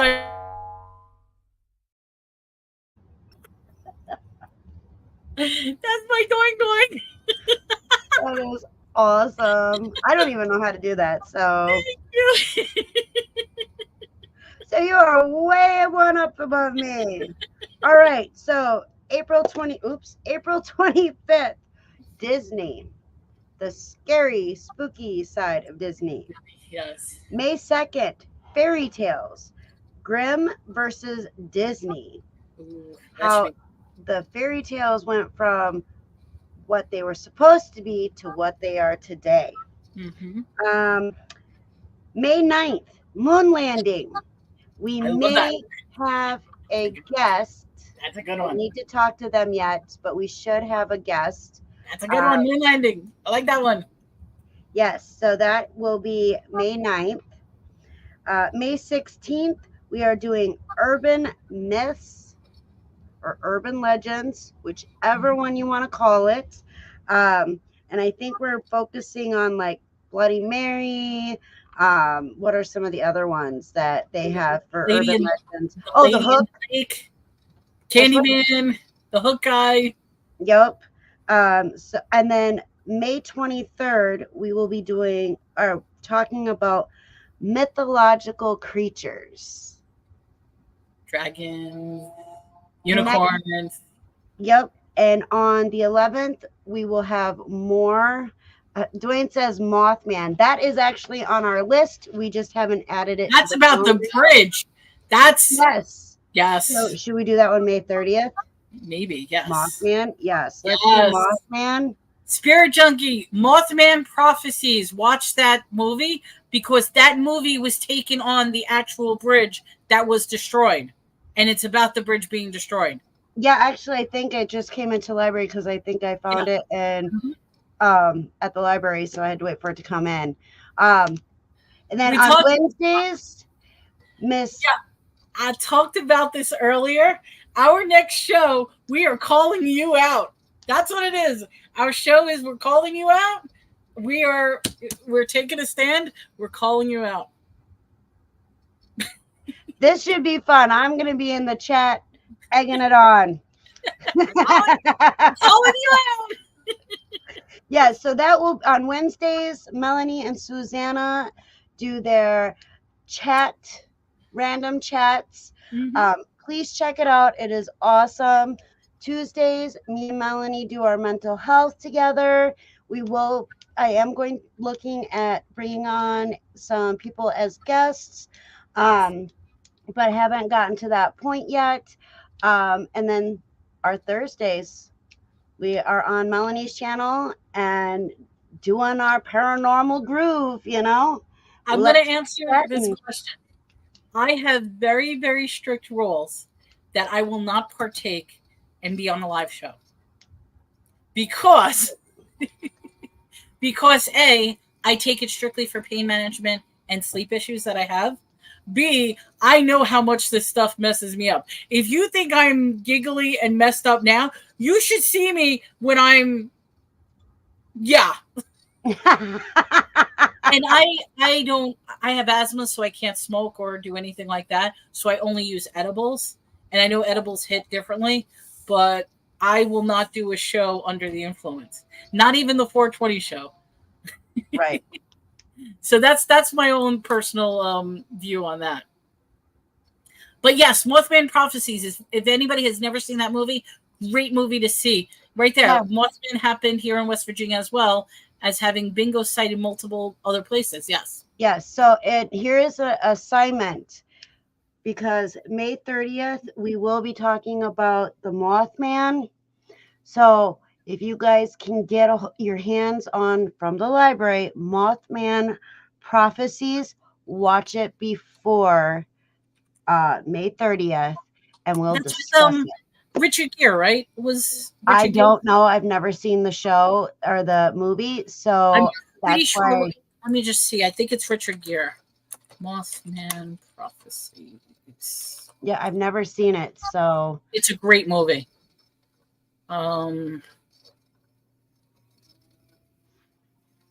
It is with Richard Gere. Yeah. So great movie. I think you would really like it. Who's in it? Richard Gere, Laura Linney, Alan Bates, Messing, Will Patton. So very good movie. All right.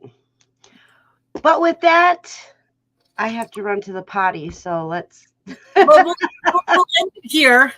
We want to thank everybody so much for coming. I hope you enjoyed this topic. I had a great time with this topic, and I did too. Thank you so much for the super chats. I'm so happy. Thank you, everyone. Have a great day. I'll be back on Tuesday with Des. Yeah, Tuesday's the next show. If not, I'll also be back on Sunday for an auction. I'm going to be doing an auction on Sunday, as long as everything goes okay. Sounds good. Take care, everyone. Have a good one. Bye-bye.